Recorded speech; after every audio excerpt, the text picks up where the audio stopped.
Hello, everybody. Welcome back to Cults to Consciousness. I am Shelise Ansola, and we are back with another episode of Culty Comparisons. And I laugh because I just made it up and I think it's fun. Or I made it up the last live. We are joined again by the ever amazing Apostate Aladdin. Thank you for being here. Thank you for having me again, and so soon after the Yeah. first episode. I know, guys, we did this yesterday, and then we went onto his channel to continue the conversation, and then we were just like, wow, we still have so much to talk about. And all of the comments were like, keep going, I could listen for hours, which thank you. It's very sweet. We appreciate that. And it seemed like we got a lot of positive feedback too. So we're like, you know what? Let's just run it back. We'll just do this again until we get through our notes here. So that's what we're going to Yeah, you do. seem very confident that today we're going to finish it according to the title, and I applaud you for that confidence, but we'll see. We'll see. We'll see. We did cover quite a bit in the first one. Mm, And actually, before I give a little overview, I think you wanted to briefly address the mask, which will inevitably come up in the comments for people who just don't watch the video. right. So for people always ask, why are you wearing a mask? You're alone at home, and they assume that it has some connotations to it, something that has to do with specifically American politics. And no, it does not. I wear the mask always to hide my identity because there are usually consequences, social or legal, or worse, and danger that people get in for criticizing the religion of Islam. And I want to protect myself and my loved ones. So that's why I wear the mask, for anonymity. Yes, thank you. And guys, if you haven't already, go to Apostate Aladdin's channel and subscribe. He's got some great videos over there talking about Islam, his own experience. He has other people come on and share their experiences. And I mean, it's interesting seeing the crossover. It's always fun when I see people in the comments that are like, oh, my two favorite YouTubers collabing. And I'm thinking, why didn't you tell me before that you had another YouTuber that you would want us to collab with?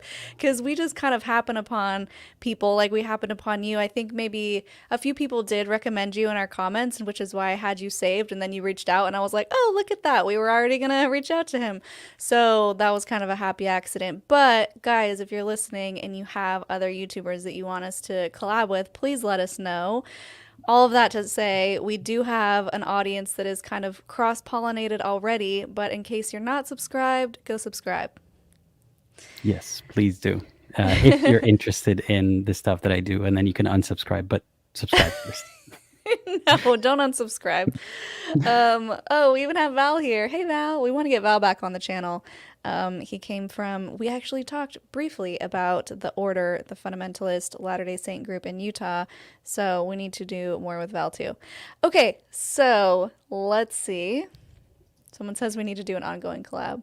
I'm just looking at my notes here. It's this huge Google Doc, 2 pages. And this is kind of what we covered yesterday. General statements, both Abrahamic-based religions. They borrow from Abrahamic scripture, claiming to be monotheistic religions. Oh my gosh, you guys, stuttering today. But don't believe in the Trinity. What else do we got?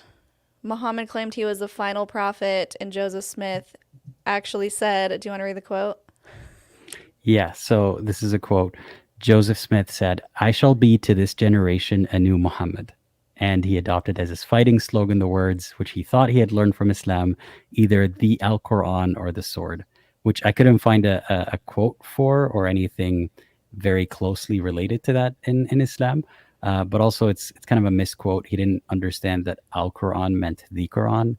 So it's kind of like saying, I suppose it's kind of like saying chai tea, because chai means tea.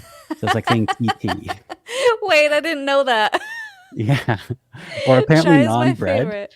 If you say non-bread, that's like saying bread, I think. So I didn't The know that. more you know. Yeah. That's funny. Yeah, so Joseph Smith, I think, stole a lot of things from Islam, which not surprised because he borrowed from a lot of other things too, like Freemasonry and the temple rituals, which we're going to talk a little bit about today. So what else? We talked about the founders. They were both claimed to be visited by angels. They both had revelations that were super convenient to what they needed at the time and things they needed people to do. They'd be like, well, God just told me. What else? They both married underage girls, both wanted polygamy to be a thing. And in Islam, polygamy is still a thing. In mainstream Mormonism, it is currently not a thing, but in the fundamentalist sects, very much still alive. Um, what else? What am I missing? So they both migrated. And I want to make a small correction because I remember saying that he only had a couple dozen followers when he first migrated, when Muhammad migrated from Mecca to Medina. I think the number is actually closer to 80. I don't remember Mm, exactly. I found the couple dozen. Maybe at first he didn't have except a couple dozen followers, but by the time that he migrated, it was around 80. But then his okay. exploded when he went to Medina. Yes, so we were talking about how Mm. both religions were super successful because they migrated. And in your case, correct me if I'm wrong, there was a lot of war and forcing people to convert. Is that true? Yeah, yeah. There was a Okay. lot of conflict, and I did a bunch of research today to be sure. And the best case scenario is you hear a lot of apologetics about how every single war he got in was a defensive war. But if you got in so many wars in such a short span of time, like that's a bit suspicious. And Yeah. there are a lot of instances where he goes way beyond just defensive. I mean, it's there are some very brutal instances. I mentioned one last time we spoke. Yeah, and did we get to talking about slavery, A or little did bit. we not? Yeah. A Because we little bit. talked about the woman who was sealed to Joseph Smith as an eternal slave. Right. Yeah, but then we didn't talk about it further on the Islamic side, did we? I think you mentioned that, like the sex slave thing, but was there more to that? Yeah, that there's a lot more to that. So in Islam, slavery is not illegal. Like to this very day, there's nothing about Islam that says you can't have slaves. It's just Oh. that it all ended in like the 1980s, I think. That's because the UN pressured a lot of Muslim majority countries to stop it. But there's nothing in Islam that prevents slavery. And I mean, there's a lot of apologetics about why ideas like it was already a common thing back then and they couldn't just outlaw it, then no one would join Islam because you can't like take away their slaves, which is a very ridiculous assertion because if you're God and you're sending people the truth, you don't care what people think. You don't. It's not like you're pressured to do whatever people want. Yeah. But yeah, in Islam, slavery is allowed in the sense that if you lose in a war, the winning army, which is like the Muslim army, could take people of yours and make them slaves and just divvy them up. They can sell them, they can buy slaves even, which is something that is, I mean, it's one thing to say that captives of war are slaves. It's another to go to a slave market and buy slaves. You don't know how they became slaves. Yeah. It's not even the same method necessarily. And then it goes further. Like if a person owns a female slave, they can have intercourse with her. Which, as you put it before, it's not consensual. The power dynamics are not balanced there. Um, Mm-hmm. and the last thing I want to add to that, sadly, children of slaves are still slaves.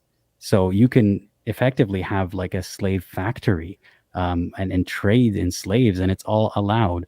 And it's one thing to say that, look, that was just a status quo and he couldn't just stop it. And there's a lot of apologetics about how Islam really encourages you to free slaves.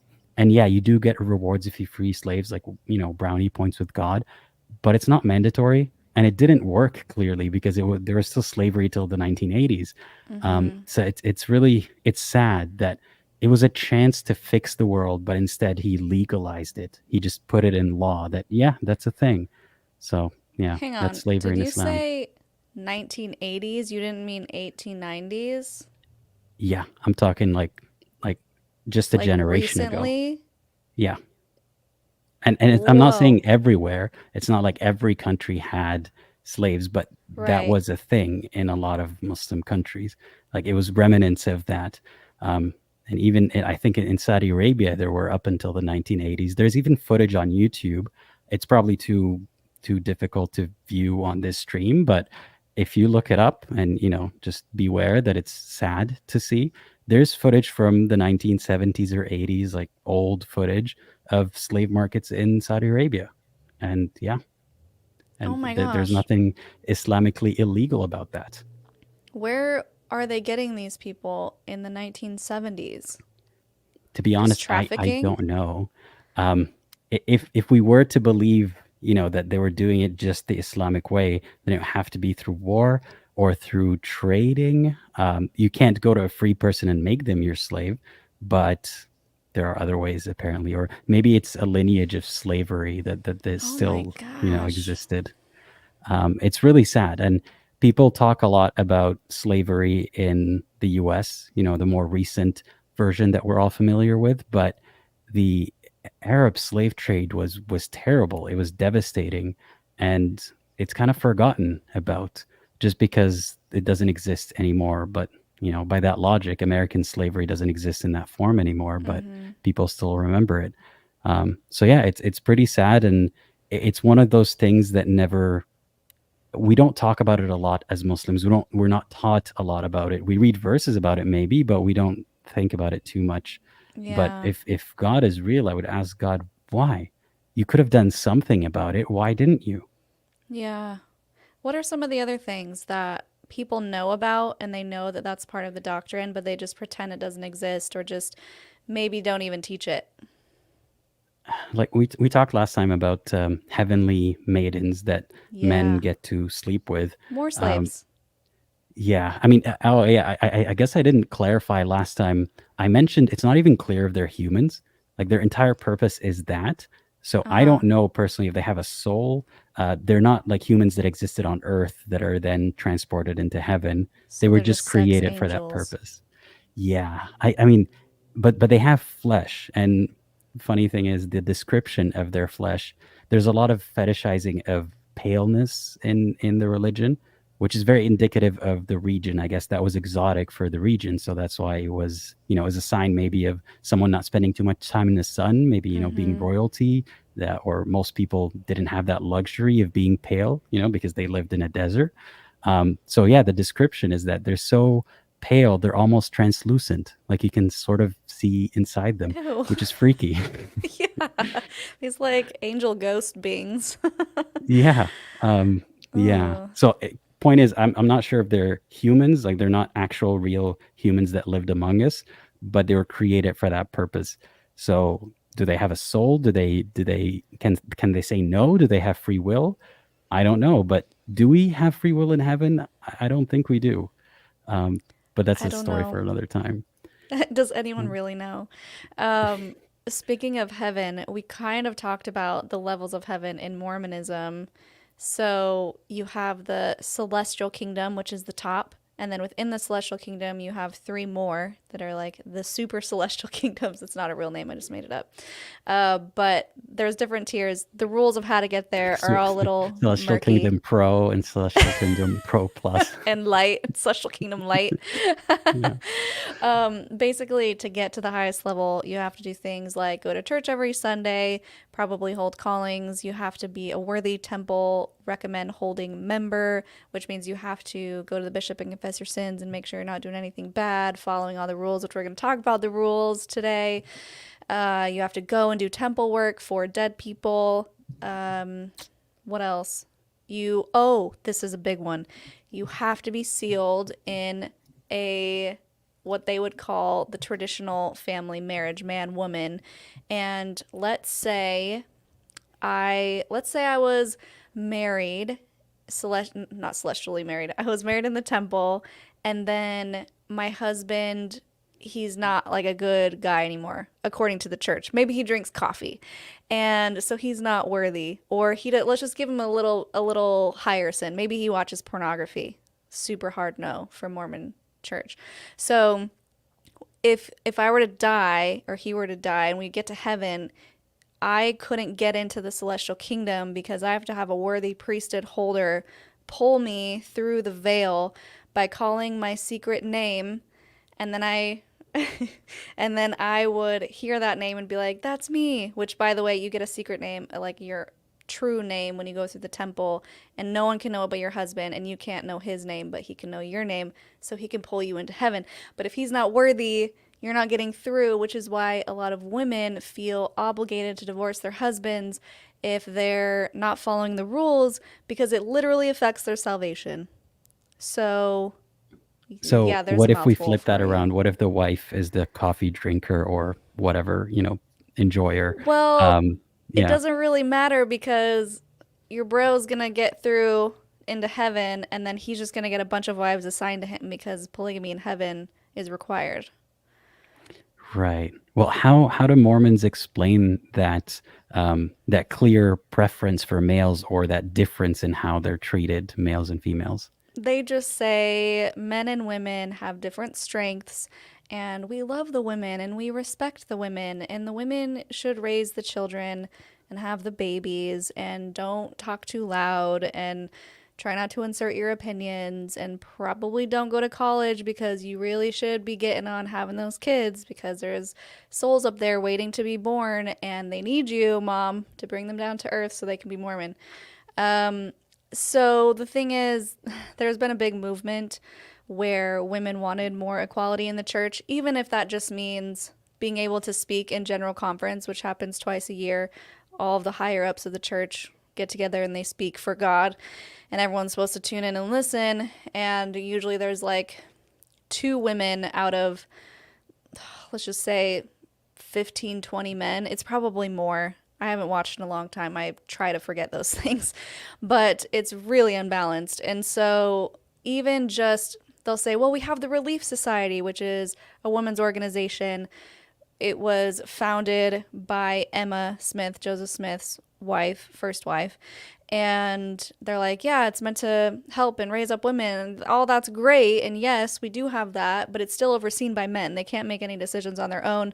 Even when they have activities, a man has to be present. It's still very clear that women aren't capable, in their opinion, of doing anything on their own, or they need a priesthood holder, which is what they call the guys.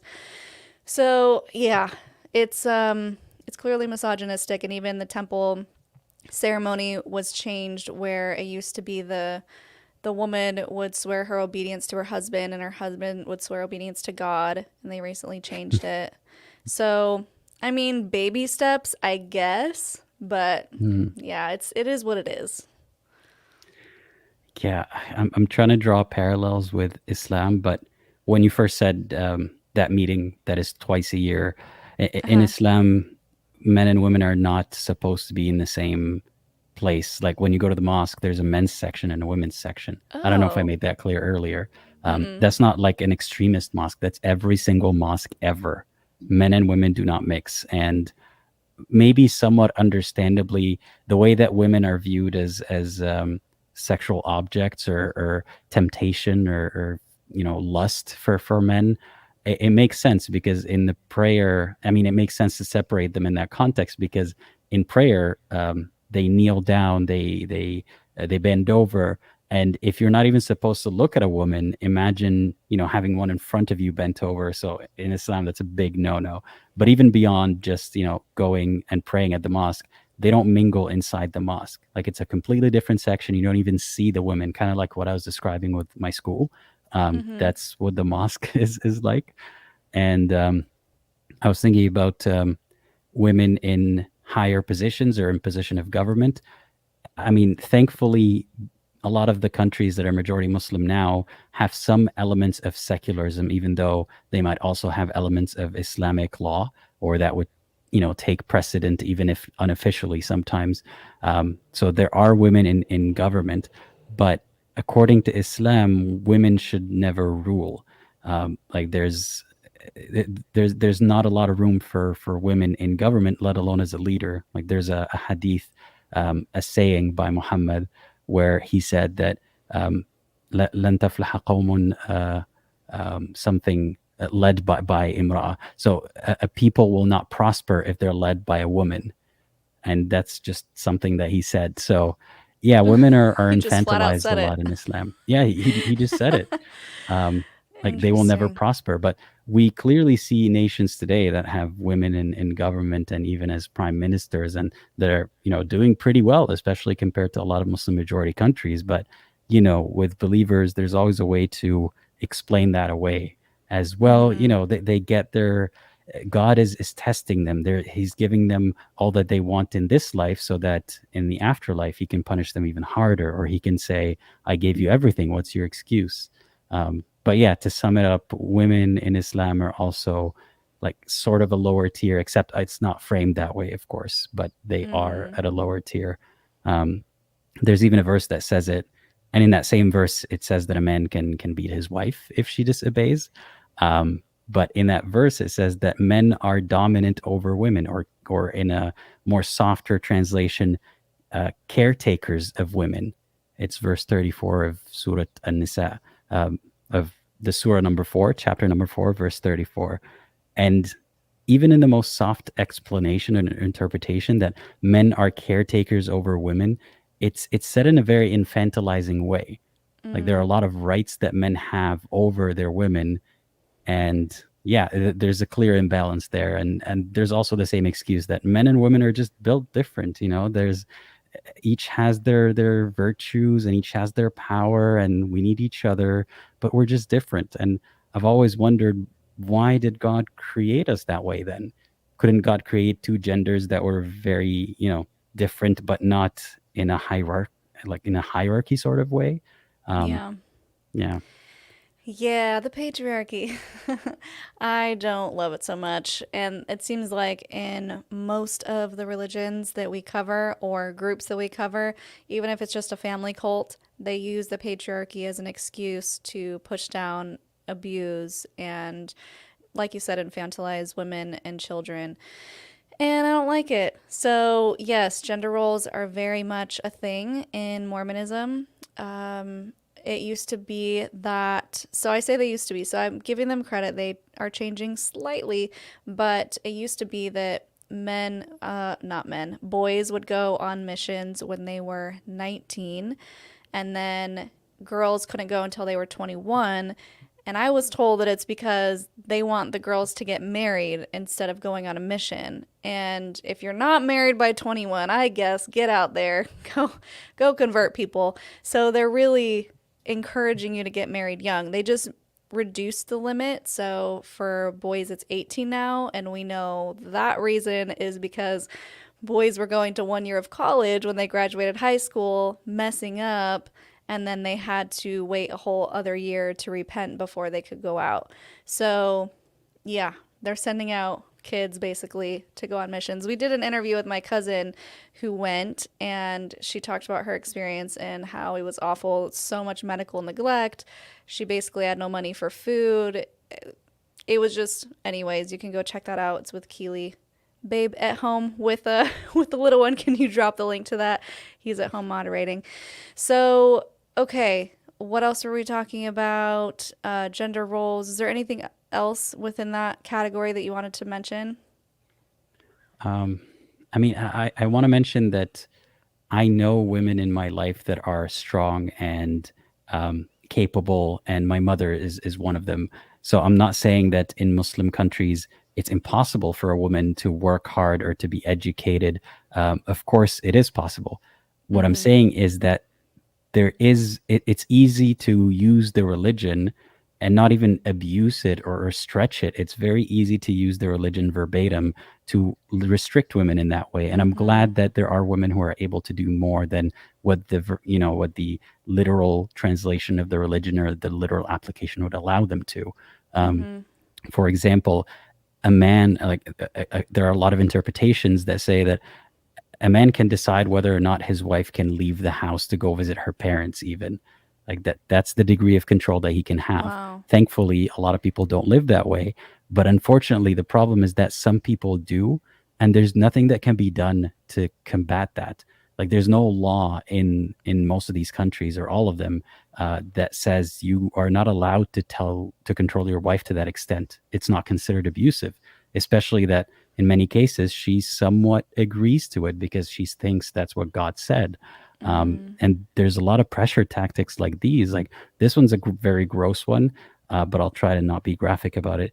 There's a saying about the prophet that says, if a woman refuses her husband intimacy, sleeping with him, for any reason that is not valid, and by valid they mean if she's on her period, because you're not allowed to have sex on your period, or if she's sick. Other than that, there's no good reason. If she refuses him that, then the angels curse her all night. So there's a lot of pressure there. Um, Yikes. yeah, yeah, and the religion does not recognize marital sexual assault. Like that's not a category. A man can do whatever. It's his wife. And that's unfortunately a sad thing that a lot of women have to live with. Yeah. We've done some interviews with some ex-Mormons who've talked about something similar. Even men who straight up admitted that when they were on their mission presidents would say things like, well, you can't masturbate and you can't look at porn, but don't worry, once you get married, you can use your wife. And she's your toy now. And so, really, just demeaning women and reducing women to a sex toy that they can use whenever they want. And you have these young boys who are amped up because they haven't explored at all and they're just like bursting at the seams, come home from their mission, try to get married right away, like immediately. We're talking they have a week engagement or something crazy, or they know each other for a week and get engaged and then get married a month later. It's super super common. Or this is one of my favorites because Utah is so close to Vegas. They'll go to Vegas, get married, have sex all weekend, and then get it annulled and go back to Utah. But they were married, so they weren't breaking any rules. I mean, there's a lot of sex Mormon loopholes that we could talk about. But yes, the fact that men are told, don't worry, guys, you're going to have a wife to use. And the more righteous you are, the hotter your wife is going to be, which creates a lot of perfectionism complexes in women and feeling like they have to look and act perfect. And it's just this big old mess. All of it has to do with making the woman into an object, basically objectifying women. Yeah. Again, there's a lot of parallels to everything you just said in Islam as well, and and I want to remind people that I'm not saying that that's just how every Muslim relationship is. I'm saying that unfortunately many can be that way, and there's no avenue to save those people in those Mm-hmm. situations. And in Islam, I don't think I've mentioned this before. If we're just following the Islamic law, and in a lot of countries, unfortunately, that's still the dominant factor here. A woman is not really allowed to divorce her husband as easily as a husband can divorce a wife. So a husband can say, "I divorce you," and it's done. The the deed is done. But a woman has to make a case to a judge and say, "This is why I want to divorce." Like there has to be a good reason. So and then imagine a situation where a woman who is unhappy in her marriage, maybe her husband is too aggressive, maybe he's just, not a good person, and she goes to make her case to a strange man and he says no or let me think about it, and she goes back home to the abusive husband. That's very common, unfortunately. And like I said earlier, a man has license to discipline his wife, and nobody can do anything about it. And there's a big culture of the man is the leader of the house, and anything that happens in the family unit is these are private affairs that have to do with him. So abused women are either told that it's his right to do this, or talking about it is like backstabbing him or spreading rumors about him and the family. It's not good for your honor, for his honor, that kind of stuff. So there's immense pressure on a lot of women. And again, it's to varying degrees. There are people who don't observe to that extent. There are people who think it's terrible, but they can't do anything about it. I just think it's terrible that God, if it exists, would give license to men to beat their wives, or would create the situations that allow for this to happen, would create that power imbalance, and then hope that men are good enough not to do it. Mm-hmm. That's I expect better from God. Yeah. Yeah, and let's talk more about kind of segueing into this purity culture thing because there's a lot of objectifying women and there's analogies like in Mormonism, the chewed gum analogy that if you have sex before marriage, you are a piece of chewed gum or a licked cupcake. And we would do these object lessons in Sunday school. In Young Women's is what they would call it. When you hit 12, you start going to this separate class where they start teaching you how to be a wife and a mom. And they bring in cupcakes and they do the whole demonstration. And you start to realize that you gotta keep everything locked down in order to be a good Mormon. And sometimes things happen and it creates a lot of guilt and shame. Sometimes abuse happens and they have no control over that and they just feel broken. So there's a lot around purity culture. And this is not just specific to Mormonism or Islam. I mean, it's basically every single cult member we talked to, aside from the orgasm cult, which flipped it on its head. There's, oh, and the Children of God, which flipped it in a very gross, awful way. Most religions have purity culture and they are obsessed with a woman's virginity. So, is there anything you want to add about that? Yeah, so there's multiple things I want to say here. So we do have similar analogies.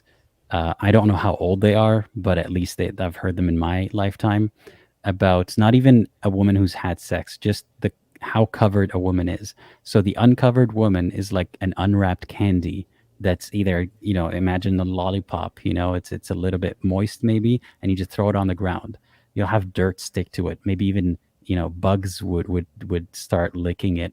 That's how they describe the uncovered woman, and they would ask you, what would you prefer, a lollipop that has, its cover on it, or a lollipop that's collected dirt and bugs. Whoa, that's next Yeah. level. And that's not even about a woman who's had sex. That's just about what she's wearing or how covered she is. And like we talked about in the last streams, um, we're not talking necessarily short shorts and, a bikini or anything like that. The the way that women are supposed to cover up is it's like head to toe. Maybe their face can show. People disagree on whether or not the hijab, the hair covering, is mandatory, but it's highly encouraged. And I am not a woman, so I didn't grow up being told the stories that girls heard. So, like I said, when we went to school, we were separated, the boys and the girls. So they heard a lot of horror stories. Like, for example, every hair that a man sees is an increment of punishment. I can't remember exactly what it was, but that's just imagine every single hair that a man sees, and that's one man. Multiply that, but however many men could see you if you're not wearing a hijab, and how women could be dragged by their hair and thrown into heaven for that, for men perceiving their hair.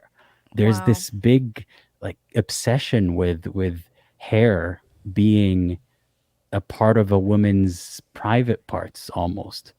um, it's really scary, and it's sort of like when you move the goalposts, when you make it so that men don't usually see women's hairs, it becomes almost arousing to see a woman without hair. I mean, with her hair showing. It's Mm, it's the same thing with how the joke that we keep hearing about, ankles, that people in some parts of the world get attracted to just a woman's ankle because that's the only piece of skin that they can see.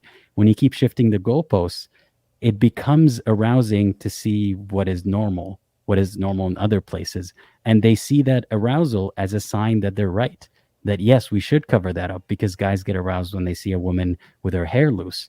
um, mm-hmm. yeah, I could talk about this for a long time. It's really frustrating. Yeah. Yeah, and we actually go into depth about that with your interview. So everyone go check that out if you haven't. Not the lives, but we did an actual interview with Aladdin and we talked specifically about sex and purity culture and how it affected him as a guy because we frequently talk about it from the female perspective. So go check that out. Real quick, we Mm. have a super chat from Molly. Thank you so much, Molly. Not only Mormons or Muslims look at Catholics. Yeah, we did a couple episodes on that. Not everyone was very happy that we covered Catholicism, but it definitely is worth talking about. And of course, there are very varying levels to which people practice it, just like with Islam and just like with Mormonism, too. I mean, you could say that modesty is not required in Mormonism. I don't have to wear a t shirt like this.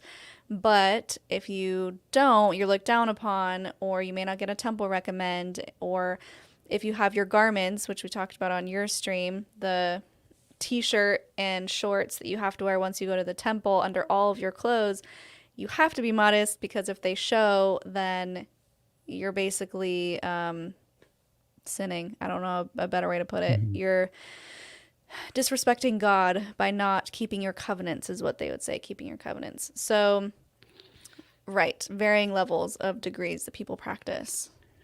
And there's one more thing I want to add to Mm-hmm. what I said. So, in terms of conditioning and making a woman feel naked or ashamed of her hair or her body in general, I think we've spoken about this, but I'll repeat it again. A Muslim woman is not supposed to pray even in private without covering head to toe. not her face, but I'm sorry, not to toe, to ankle. And I say that as an expression, but basically, yeah, her arms should be covered, her legs, her torso, everything, her hair as well. Even though she's in private and the only person or only entity perceiving her is God, she's supposed to cover because it's seen as disrespectful to be showing herself in front of God. Even the phrasing of that, showing herself, I've made this analogy before. I'm not showing my eyes right now. My eyes are just there. It's not like I'm exposing my eyes to you. So it's shifting the burden, or shifting the goalposts again. A woman is showing her hair if she looks like you, when you're not intentionally showing it. It's just there. It's just Yeah. part of your, your anatomy. So yeah, it's I in my opinion, if a woman is supposed to pray 5 times a day, and every time she has to go put on the hijab and go dress in, quote unquote modestly in front of God, she starts to associate other clothing with immodesty. If God himself can't perceive her in that state during prayer, then maybe she shouldn't be perceived in that state at all at any time. So it's, yeah, I don't That's understand why interesting. God would be aroused or offended or anything by a woman's body or hair. Right, he created it. Yeah. And that's the Um, funny thing, like, humans have been around for a long time. Maybe I can't remember exactly the timeline, but at least a few 100,000 years. And only with Muhammad, only now, like 1,500 years ago, did God say, "Well, no, you got to cover up your hair." because So it's why did you offensive. create it to begin with? Like, what Yeah. about all these women for all these hundreds of thousands of years?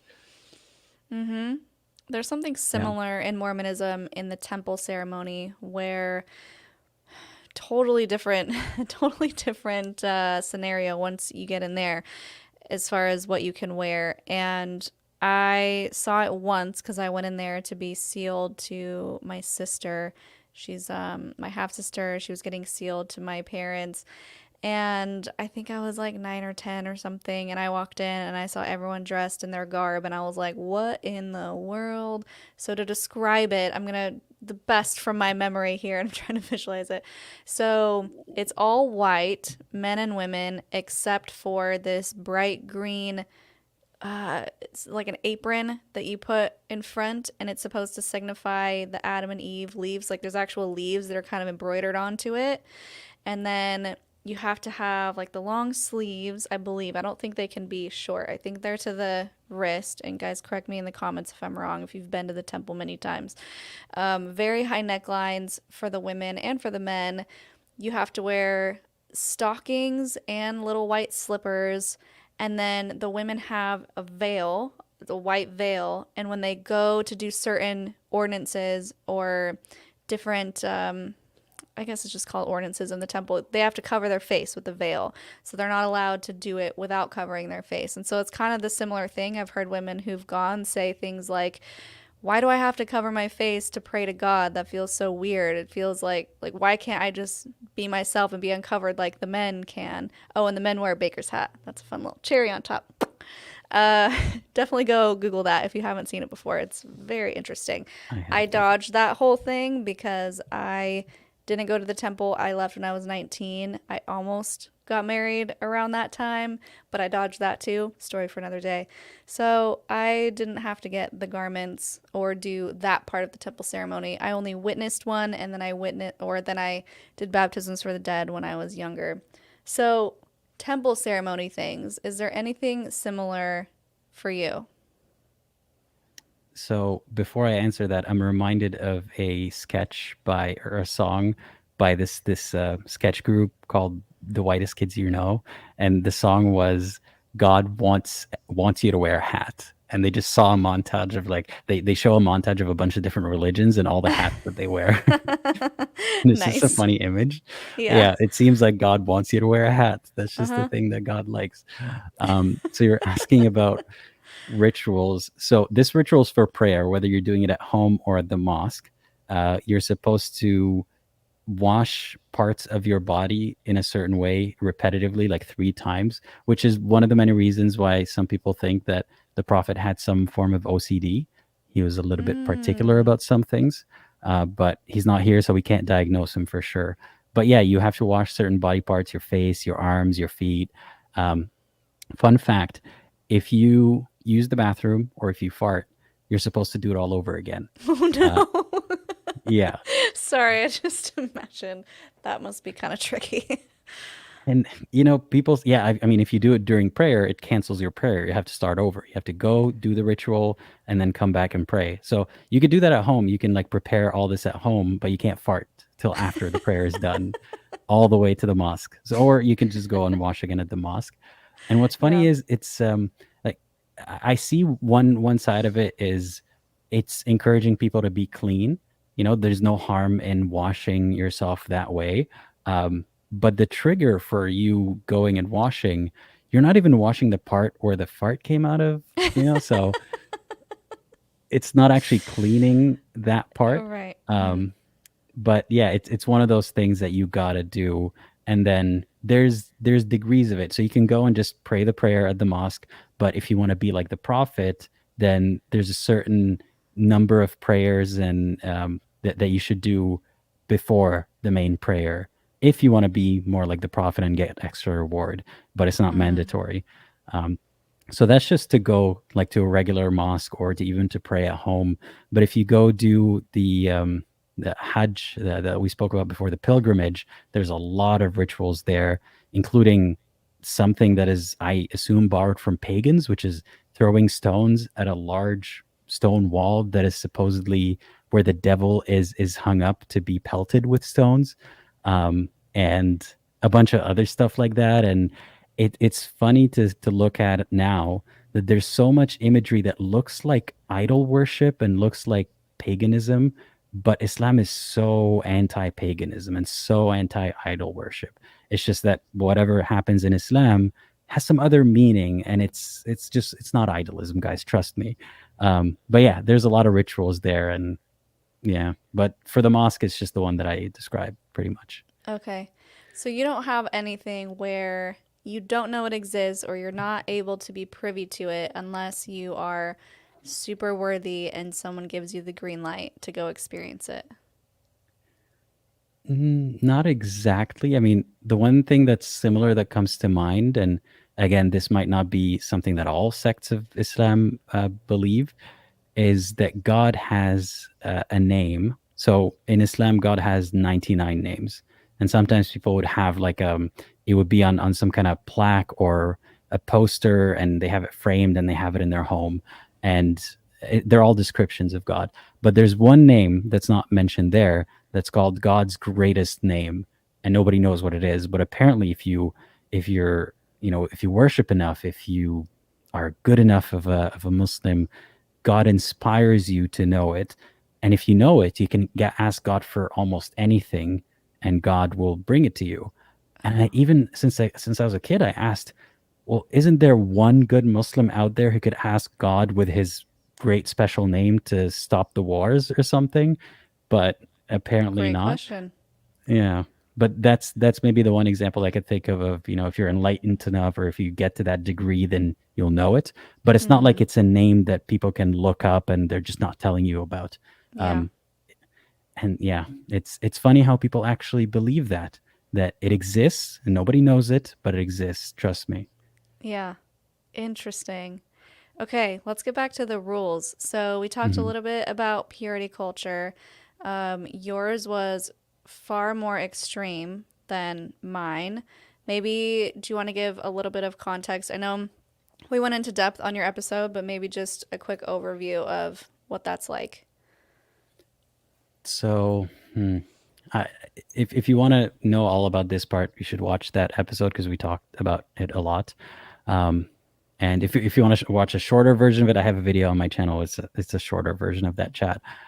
But what comes to mind right now is that verse. So there's a verse in the Quran about how if you have extramarital sex and you're caught and it's confirmed, you're supposed to be lashed. I can't remember the exact number, but maybe like 100 times.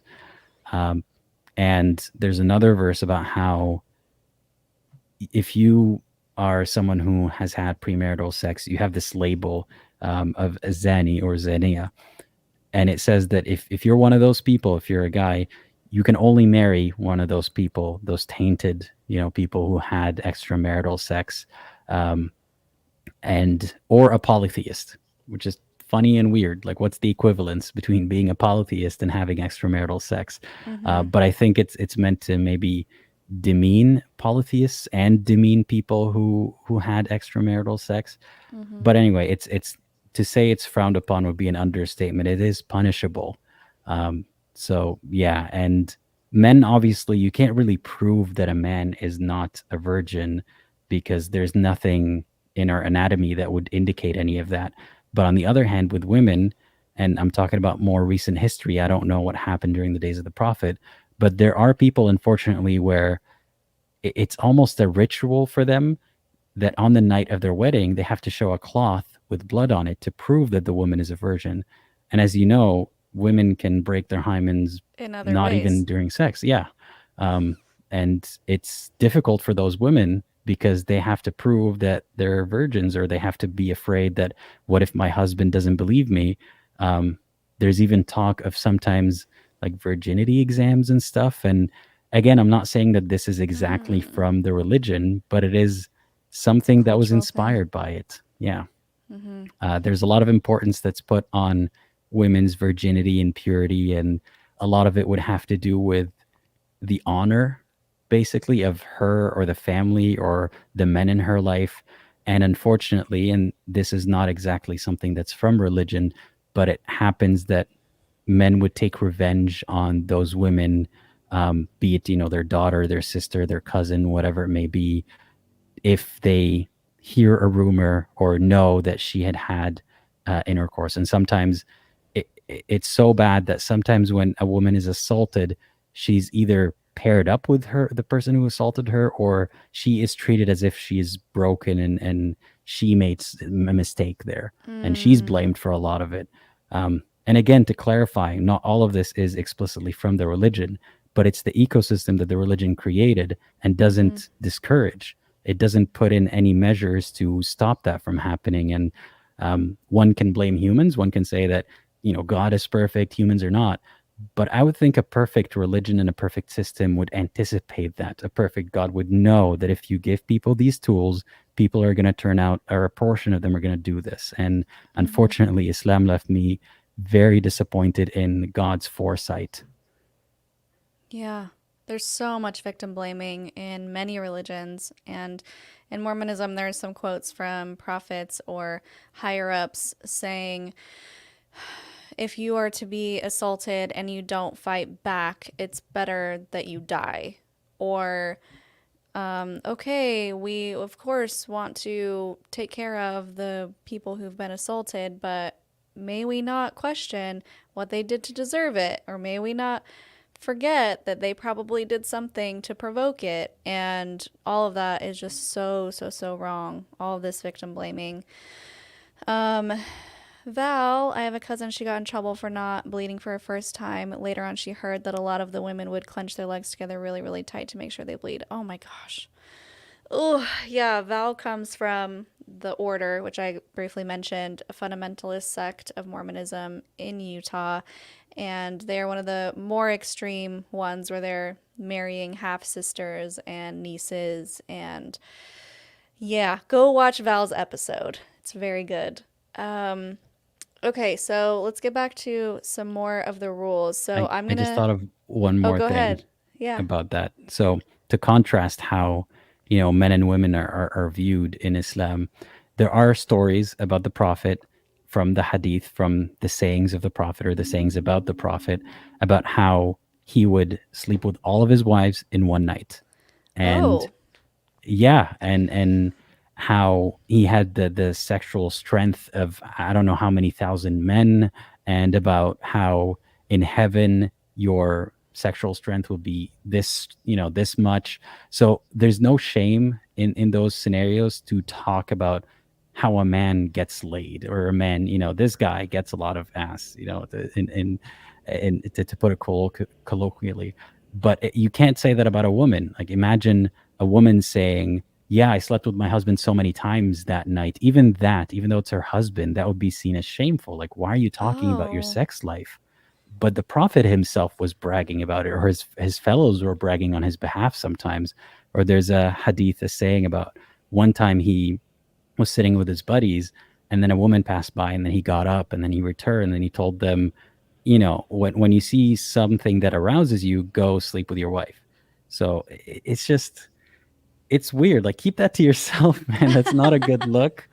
But also, again, there's no woman that can talk like that in Islam without being labeled all sorts of things. And it's Mm. actually a common tactic to see those proselytizers and those Muslim preachers talk about how I used to go clubbing, I used to drink, I used to, get laid, and I found God, and Yeah. all of this stuff left me empty, and now, this is the answer.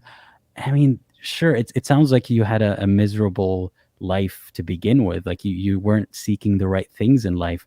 But the problem is, you could never have a woman go on social media and say, I used to get laid a lot. Like, I slept with a lot of guys, and Yeah. now Allah has saved me. Even that, even her saying sex is bad, premarital sex is bad, people would crucify her for that. So there's a huge double standard there. It's, when a man gets laid, it's cool. It's like that lock analogy. A master key that can unlock many locks is like a good master key. I've heard The, that the before. terrible, yeah, yeah. Yes. So I know that I'm mixing a lot of religion and culture, but they're so closely tied together. And I'm not talking Yeah. about the culture of like one specific country. If it's common across so many different Muslim communities and Muslim countries, there's a common factor here. It's not just Yeah. one isolated culture. Yeah, of course. Is there anything. Now I just lost my train of thought. We're talking about women being unequal, being put to. Oh, oh, oh. Is there anything about how. I guess my question is more of the lack of. So, context here. Follow me. I'm getting to the point. In Mormonism, women's sexuality is not spoken of. It's pretty much men masturbate, and that's that. Like, I didn't even realize women could masturbate. I didn't know it was a thing. I figured it out because most people do, but I didn't know that's what it was. So there's this lack of discussion around women can have a healthy sexuality or women want sex just as much as men. Is it similar in Islam where it's just assumed that women don't like to have sex? Yeah, I mean, it's never explicitly mentioned. Sex is used as a motivator for men, like I said, and early on in the early days of or when the prophet was alive, it was a motivator because if you couldn't afford to have a wife, you could just get a slave. You can come fight with us, and of the women that we capture, you could just take one, and that happened a lot. So sex was an incentive, and also sex in heaven was an incentive. And in today's culture, yeah, it's viewed that men are insatiable. Men, it's different than women, and that's why we got to cover up the women. It's just a different thing. I genuinely didn't realize that, and I felt maybe even a bit angry or upset when I realized that women could really like sex.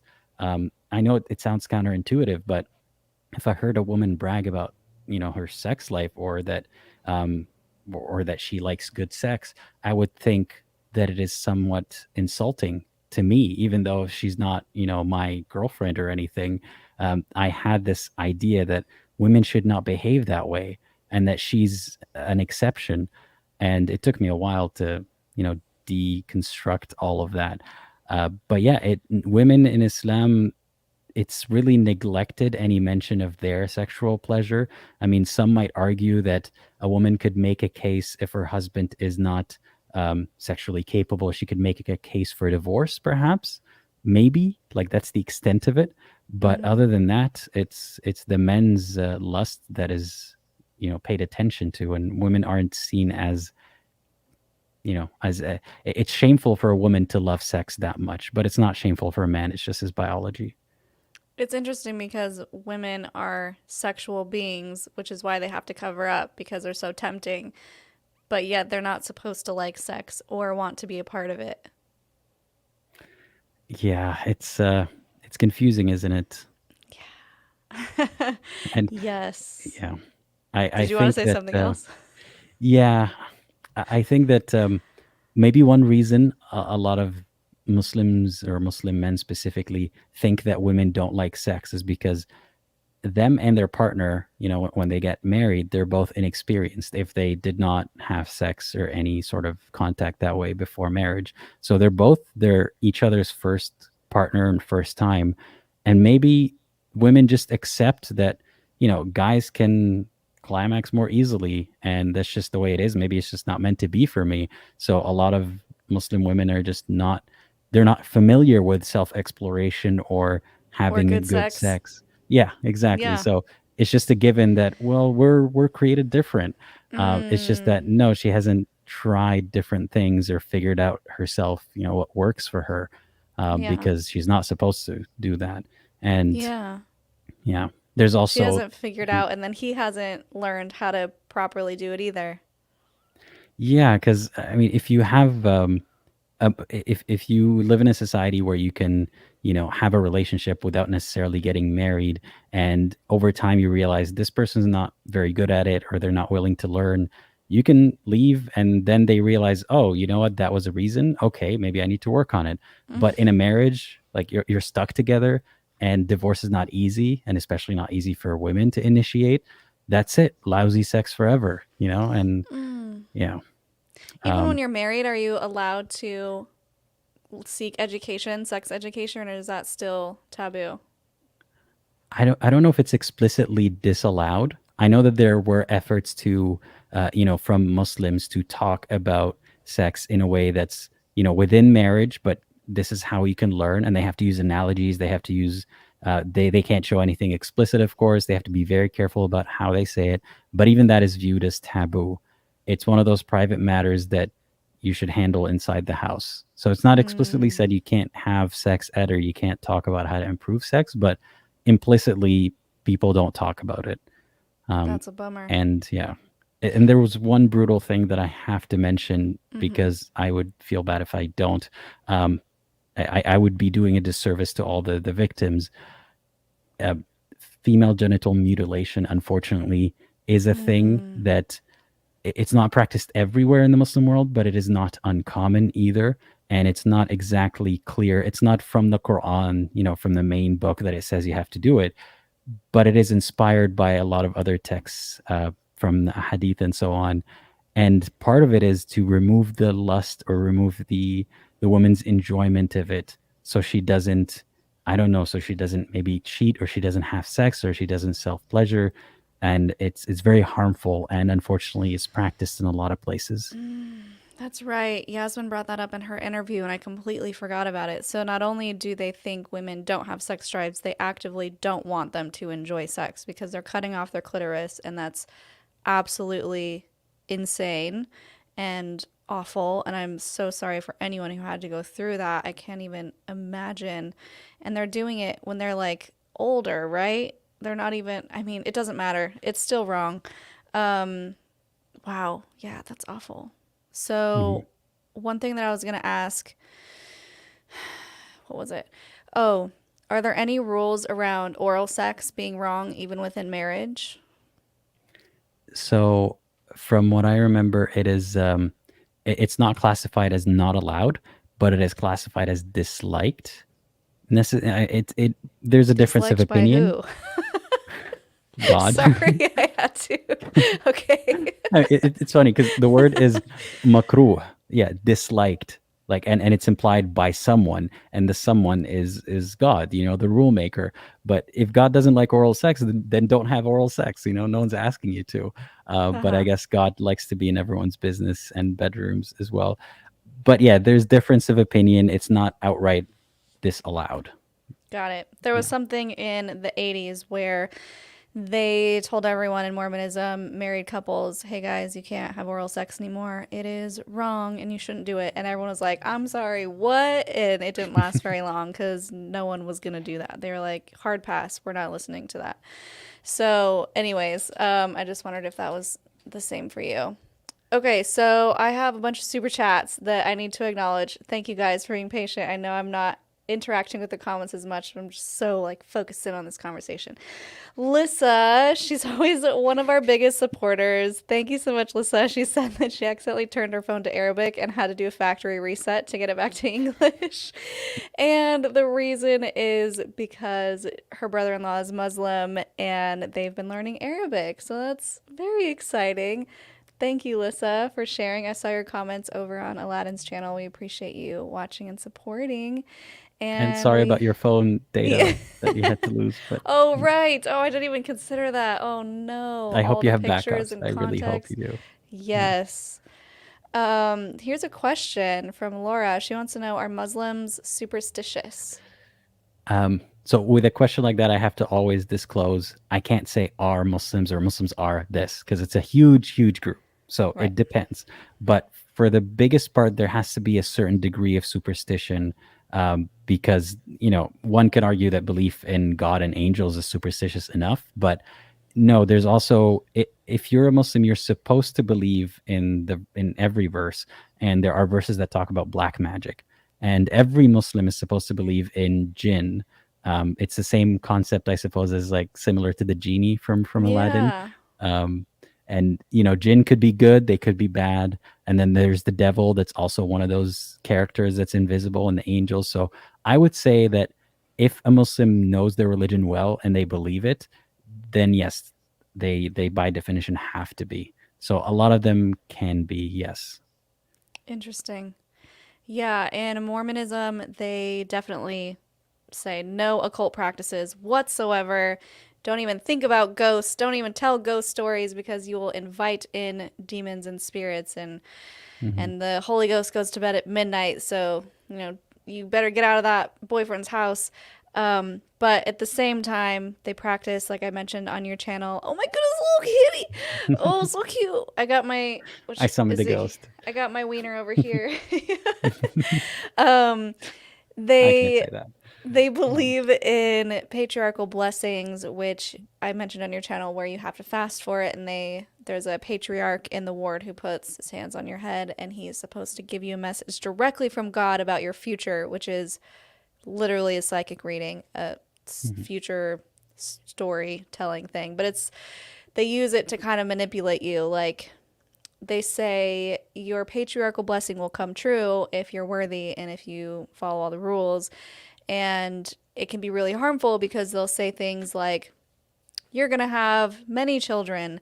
And then a woman finds out that she's infertile and she can't have kids. And then she blames herself because she must not be worthy enough for the patriarchal blessing to come true. So stuff like that really drives me crazy. And also the fact that Mormonism at its history, like in its roots, is super occultish. Not even just cultish, Mhm. occultish, where there are drawings and symbols and lots of very interesting things from Joseph Smith. He's using a rock to put in a hat and it's supposed to glow, and that's supposed to tell him how to translate the Book of Mormon. It's called the Seer Stone. He had special glasses that kind of did the same thing. Anyways, there's lots of occultism within early days and Do superstitions you and think if he was alive today, he would sell this stuff? Like he would have a market online, and those like mood rings, for example, and things like that. Do you think he would be that guy? he wouldn't sell things like the seer stone. He would just continue to sell his services and say, if you want me to find buried treasure on your behalf, you got to come to me because only I can see through the rock. He's that guy. He's not going to help empower other people to do things on their own. He's going to be the Hmm. go-to guy.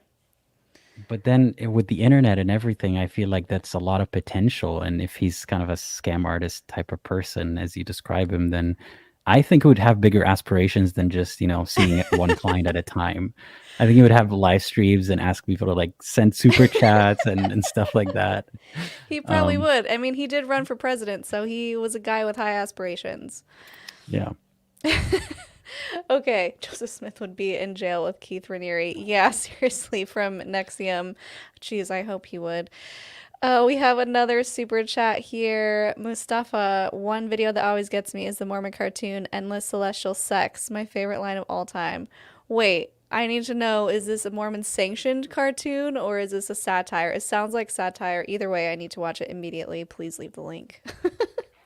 By the way, a friend told me yesterday about a play or a musical The Book of about Mormon? Mormonism. Yeah, Yeah, the Book of Book of Mormon Mormon, play. So and good. they told me that even Mormons sometimes like it. Is that true? Probably. I mean, you have to be able to laugh at your religion at least a little bit. And everything is so accurate. I mean, okay, there are a few things that are super offensive that if you were a true believing Mormon, we call them TBMs, you probably would walk out because you were so offended. But if you're one of the more relaxed, progressive Mormons, like I just go to church on Sundays, or maybe I don't even go and I drink a little bit, but yeah, I hope I go to one of the good kingdoms, you probably Mhm. think it's hilarious. Or we call them Jack Mormons too, the Mormons who don't really follow the rules, but they still culturally need to maintain their Mormonism so they're not socially outcast by their family and friends. That type of Mormon. Yeah, my friend, he brought that up as he's actually another YouTuber. His name is Secular Spirit. Shout out to him. He was telling me that it's imagine if that was the case for Muslims, if there could be, a play or a musical or a show that is satirical about the religion, but Muslims could also enjoy. And yeah, we had a laugh because that is not doesn't seem possible or in the horizon. But that's the kind of thing that I am trying to do. Like, if people don't know, I have a few crude animations, crude as in like just not very smooth, but they're, telling stories of the prophets and stuff. And I'm trying to do it in a way that even though depictions of the prophets itself is a taboo, it's a no, it's not just a taboo, it's no, you're not supposed to do it at all. I'm not doing it to offend people. I don't use it to mock people or even necessarily the belief itself. I try to show the ridiculous side of the story or alternate Mm, explanations or, trying to make it more modern in a sense and, put a cell phone in and things like that. yeah. And sometimes there are Muslims who reach out and they're like, you know what? I feel guilty about it, but I think this is kind of funny. Um, so yeah, I have a That's playlist called great. Animated Videos if anyone wants to check them out. I'm definitely going to check that out. Someone asked if Mormon missionaries go on missions in Muslim countries, and honestly, I don't know the answer to that. So if anyone in the comments knows or knows I of a highly Mormon who doubt it. went, Nope. that would No, be because yeah, really mean, that would be to be honest. dangerous. I Dangerous, I think that really. would be dangerous. Yeah, because it's difficult enough for Christians who are in Muslim majority countries to exist and have their religion and everything. It's nearly impossible to expand or to invite people into their religion, let alone someone from the U.S. being like, "Hey, you want to join my other religion?" Yeah, Mm. I don't think that happens. Correct me if I'm wrong. I could be wrong, but I don't think they'd be successful if they tried that. You know what? I just remembered something. I just interviewed a daddy daughter combo that's coming out next. I think it's next. No, in two from now. And he was Muslim. He grew up Muslim and he was converted to Mormonism, but in the US. Wait, was it Canada? Interesting. Not in a Muslim majority country. Yeah. But as far as I was aware, it seemed like so it was his dad that he was talking about who made the whole family convert to Mormonism, and it was from missionaries. But I think it was he wasn't really super practicing the religion. He was just more culturally Muslim, so maybe that's part of it. But that just I'm reminded still me. curious. I'll be watching that. Yeah. Okay, let's talk about more of the rules. I'm going to fire off some rules, rapid fire, and you tell me if any of them apply to you. Okay. So there's something called the Word of Wisdom. Joseph Smith wrote it, and it's basically do this and you'll be healthy. And they didn't even really follow it at the time, but eventually in like the 1920s during Prohibition, they super doubled down on it, and now it's part of the steadfast, hard rules that you have to follow as a modern day Mormon. Not even the fundamentalists, mainstream. No alcohol, no drugs of any kind, unless they're prescribed, then knock your heart out. Um, there's no cannabis, no plant medicines like that, like magic mushrooms.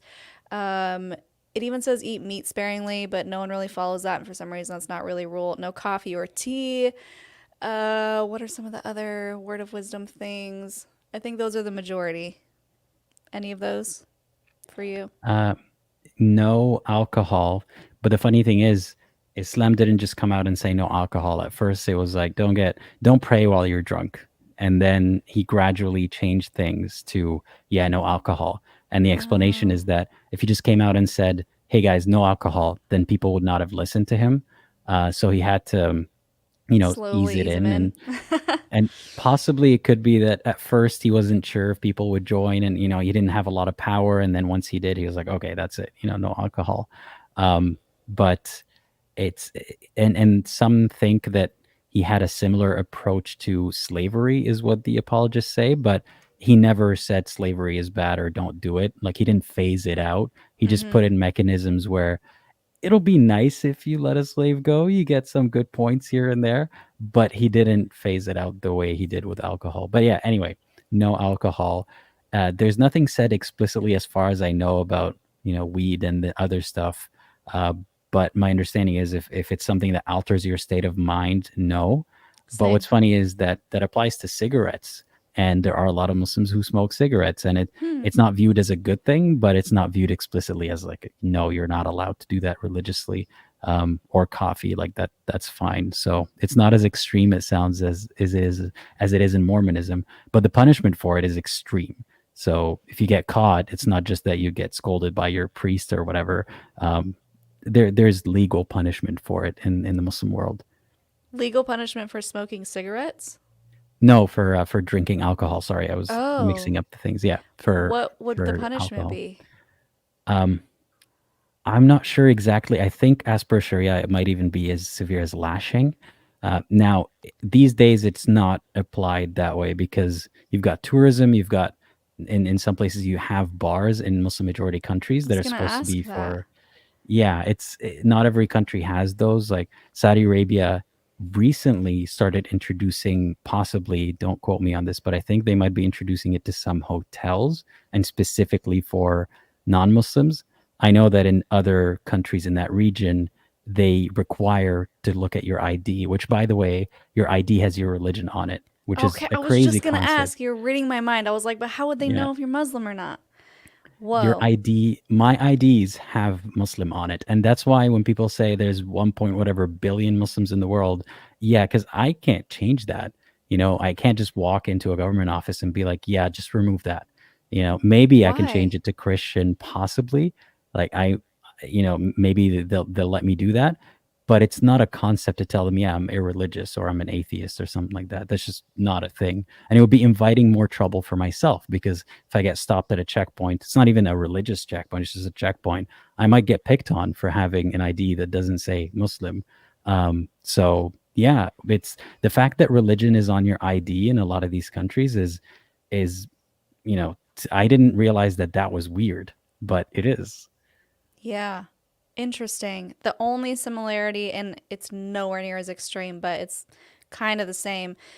Culturally, in Utah, they're super strict about alcohol laws. You can't buy hard liquor at a grocery store or a gas station. You have to go to the liquor stores that are run by the state, and they're only open certain hours. And I'm pretty sure they're closed on Sundays because you're not supposed to buy anything on Sundays. Oscar, what are you doing over there? He's scratching the couch, sorry. And there's all these weird rules at the restaurants and things, like you can't have two drinks if you don't have an appetizer. It's really weird. And I Did he didn't. also own restaurants or something? What? Like what was he a restaurant owner? Was that like a J pitch Dog? to like Joseph Smith? yeah. I don't think so. It's just church and state are supposed to be separate, but in Utah, they're pretty much the same thing. Wait, you're telling me now in Utah there's something about like you can't have two drinks without an appetizer? Yeah. Like right Now, now. yes, Interesting. I'm pretty sure. Guys, correct me if I'm wrong, but I swear people have told me that, multiple people who visit. I guess I don't really know because I still don't drink alcohol. That's one of my weird things. But and I left Utah when I was 16, so I was never really exposed to that culture, and I was still Mormon then, so I wouldn't have even been asking for alcohol. But if you live in Utah and you drink alcohol, leave it in the comments, all the rules, because I know there are a bunch of rules. So let us know. Yeah, it's funny. I was visiting Texas many years ago, and I remember that I was with friends and they wanted to drink. I didn't drink. And they said they couldn't buy any in that town because it's Sunday. And I was Mm-hmm. so confused. Like, so are you not allowed to drink, or like why on Sunday? Can you drink on Sunday if you bought it another day? Uh-huh. I don't know. That's a So weird the world to me. the liquor stores are super packed on Saturdays because you Hmm. can't buy it on Sundays. So if you're out, you got to get there on a Saturday. Um, yeah, you can buy beer at the grocery store, I think, but it's lower alcohol proof. It's not even the full proof. So like my brothers will go to Idaho or Nevada and bring home beer that's normal. Wow. Um, Yeah, yeah. super fun. No, you're not allowed to drink at all in Islam, like at all. So, but for everyone out there, because I know this is a problem that some Muslims and ex-Muslims face, and I'm saying even Muslims who are practicing, sometimes they drink and then they repent or something, but they Mm, go overboard because they didn't learn moderation. They don't have mm, they didn't. I did this course in university, like a quick like slideshow kind of course about how much alcohol content is in a drink and things like that, even though I didn't drink. But it was good information to know. But a lot of Muslims don't know that information and they might go overboard. Or ex mm-hmm, Muslims who now want to celebrate their freedom and they're like, I couldn't do this. Now I should do this a lot. mm-hmm. No, you're not missing out. It's not a great thing. It can really hurt you. So be careful. You might want to enjoy it in moderation, or if you don't drink at all, that's still fine. Just don't feel like you're missing out on something and now you have to indulge in it. That's how I feel. That's why I never started. I had my first drink, my first full drink, my first sip of alcohol. I was 21 in the Eiffel Tower, and I thought that was pretty cool. Obviously, I'm bragging about it. But my first real Yeah, what a drink, humble bragger. I was right? 21 at the Eiffel Tower, but I was doing a anyway. study abroad. And I thought it was Oh, so you're gross. It one of was those like people who free just don't champagne, stop talking about studying abroad. You can go abroad and I was once. on a study abroad. Yeah. My first real drink though was on my honeymoon last year in Bali, and I still didn't care for it, and I haven't drank since because then I got pregnant and I was like, oh darn, looks like I can't explore alcohol. Maybe next time when I'm not breastfeeding. Anyways, we're getting off on tangents. Okay, are there any But other that's the best part. rules? Yeah. The tangents. Everyone, let us know if you're here for the tangents or if you want us to get back to I'm here business. for the tangents, but yeah. Yeah, it's like, what time is it over there? It's super late on the East Coast. We're just going for it. Show us your kitties. Here you go. He's always Oh, here, so hanging around. cute. Oh, people were asking about his name. So I have a name for him for the channel. His name is Apu, like from Aladdin. That's so cute. Yeah, I got Oscar Mayer Wiener over here. He's passed out on the couch. Um, so cute, that cat's face. I can't.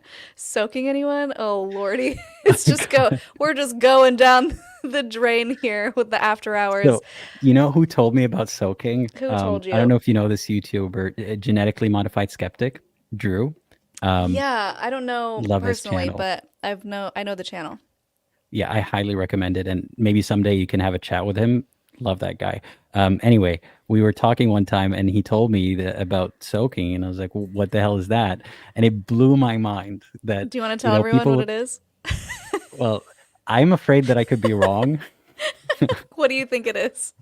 And I don't know if I don't know how to put it in terms that are okay for the channel, Just but go for it's it. okay. So it's when a man and a woman love each other very much. I'm just kidding. It's when a man and a woman are in college and they want to bend the rules, and they, you don't have intercourse, but Go it's the ahead. first step of intercourse, and you just keep it there. And I'm loving this. this is so awkward for me. Um, I know, that's why it's great. and there's one more degree of weirdness to it. Apparently, some people even have a friend shake the bed so Do you know that, what that's called? no, there's a name. Okay. It's called Third wheeling. earthquaking. No, Oh God. it's called earthquaking. So, okay, I need to Oh. put some context. So, for everyone who's like, what are you talking about? It's a common Mormon loophole. And no, not every Mormon does this. It's not commonplace. like as far as if you're Mormon, you know about it or you've done it. It mostly happens at BYU where the rules are just super strict and people are going nuts, and so they're soaking over there. So basically, yeah, the man enters the woman but doesn't thrust, and so it doesn't count according to them. So everyone's like, that's so dumb. Of course it counts. I just have to help you understand that when you're Mormon and you're super horny, you realize that there are degrees of wrong or levels to the sin. So you know that sex is a sin next to murder. We are told that very explicitly. If you have sex, you may as well kill someone. It's that intense. But it's like, well, if I just do some light touching or fondling or what they call necking and petting, it's more of like a slap on the wrist, or like maybe I won't get to take the sacrament for a few months, but it's fine. There's no super harsh punishments or anything like that. So when you get to that point and you're pushing the boundaries and you're pushing the boundaries and you're like, well, let's touch and maybe we could just be naked, but like don't touch me down there, or like maybe we'll just like spoon naked or something. And then you just keep pushing it and you just keep pushing it. You're like, well, maybe if I just put it in, but I'm not actually thrusting, then it doesn't really count. Of course it counts. Yes, it's sex. We all know that. But when you do these mental gymnastics, it's just because you want to be, you want to feel like a human being. You want to have those sexual feelings, but you don't want to feel like a sinner, and you don't want it to come with the guilt and the shame, which it does anyway. But you try to make it work. And so that's what soaking is. Earthquaking is when you have someone, if you're on the top bunk, you have someone on the lower bunk kicking the bed, making some movement. So maybe you can enjoy it a little bit more than soaking. Is that called the But devil's threesome? Is that what that is? it should be. It should be Yeah. called the Devil's Threesome. And then I think there's more. There's other silly names and other things that people do. I mean, the poop hole loophole, that's a common one, and that's other people Oh, practice that too. But okay. Um, well, so I should have seen that coming. I I didn't know that things were super crazy until I left Utah and I was in Vegas, and everyone's like, "Where are you from?" I'm like, "Oh, Vegas." "Oh, Mormon girls are super freaky." And I'm like, "Really?" Because I didn't really know. I mean, I kind of knew, but I didn't really know all of the loopholes that they would go through to, I don't know, just try and enjoy their adolescence or their college years. So, I want to say, kind of to echo what you said. Um, I'm laughing because it is new to me, and because there's something hilarious about how far someone is going to bend the rules. hmm But also, I'm not trying to make fun of the people who do that. Um, I empathize with them. I know that they're trying to make a difficult situation work for them. I uh-huh. imagine it's very hard, and no pun intended. But I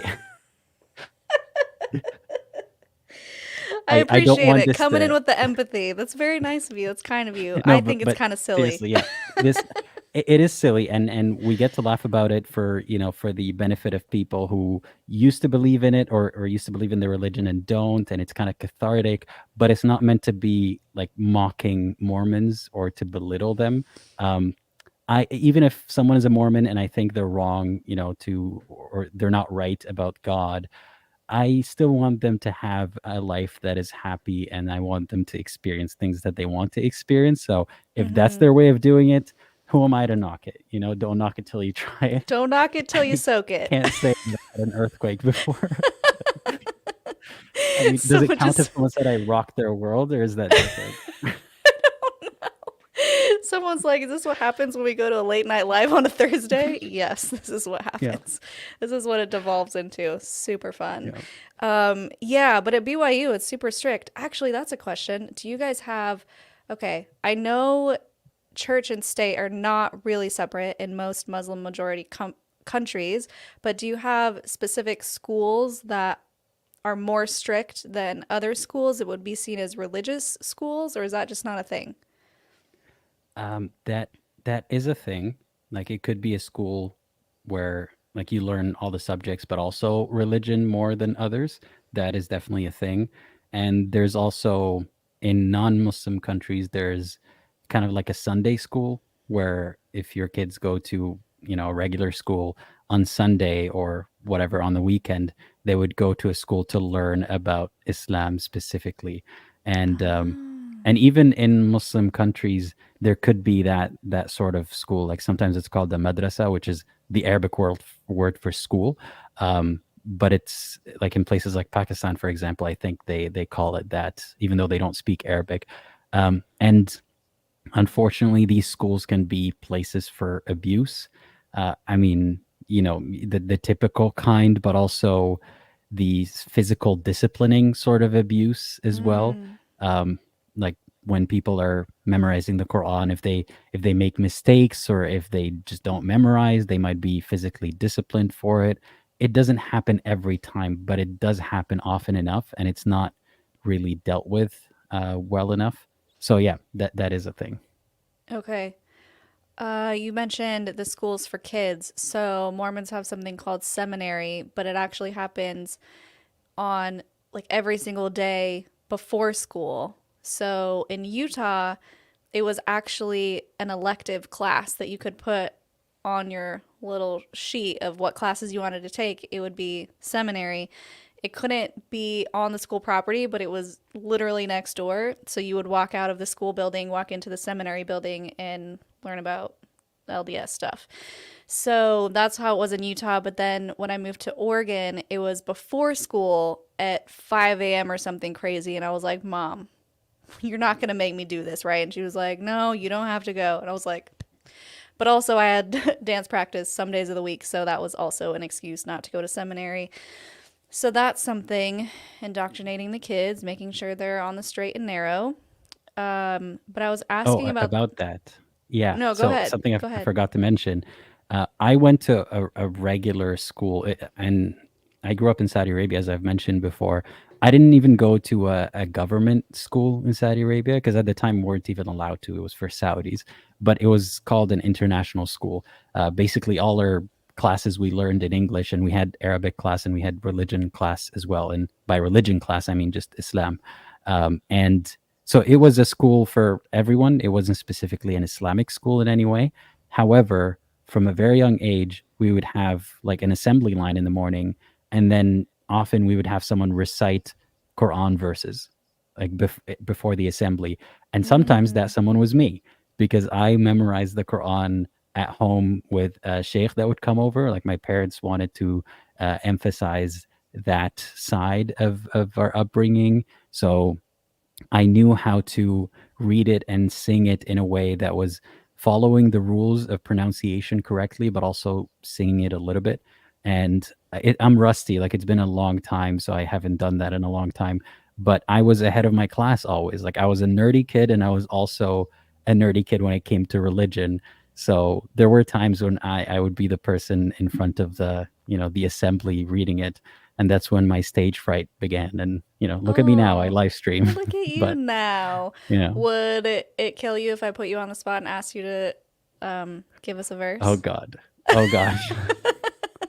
You don't have to sing it if you don't want to sing um it, but I'm just curious what it sounds like. I mean, this is a very like short one.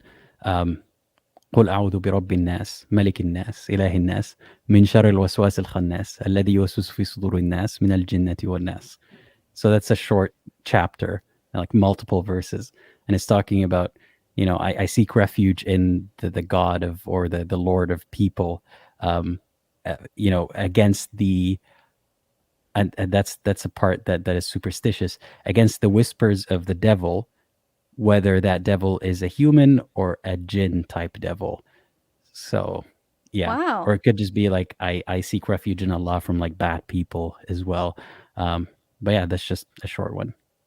That's a really pretty language. You should do audiobooks. You got a great voice. Thank you. You're welcome. Okay, back on track here. Let's talk more about rules. Okay, media being restricted. So I'll label some things that we couldn't do as Mormons, and then you let me know if there's similarities. We couldn't watch R-rated movies, PG-13. Some of them were like iffy. You kind of had to ask your parents. We let's see, certain certain artists, if they swore in their songs or there was bad language, we couldn't do that. of course, it's like family to family would kind of make those rules.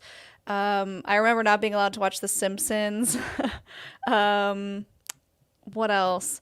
We, let's see, music, movies, TV.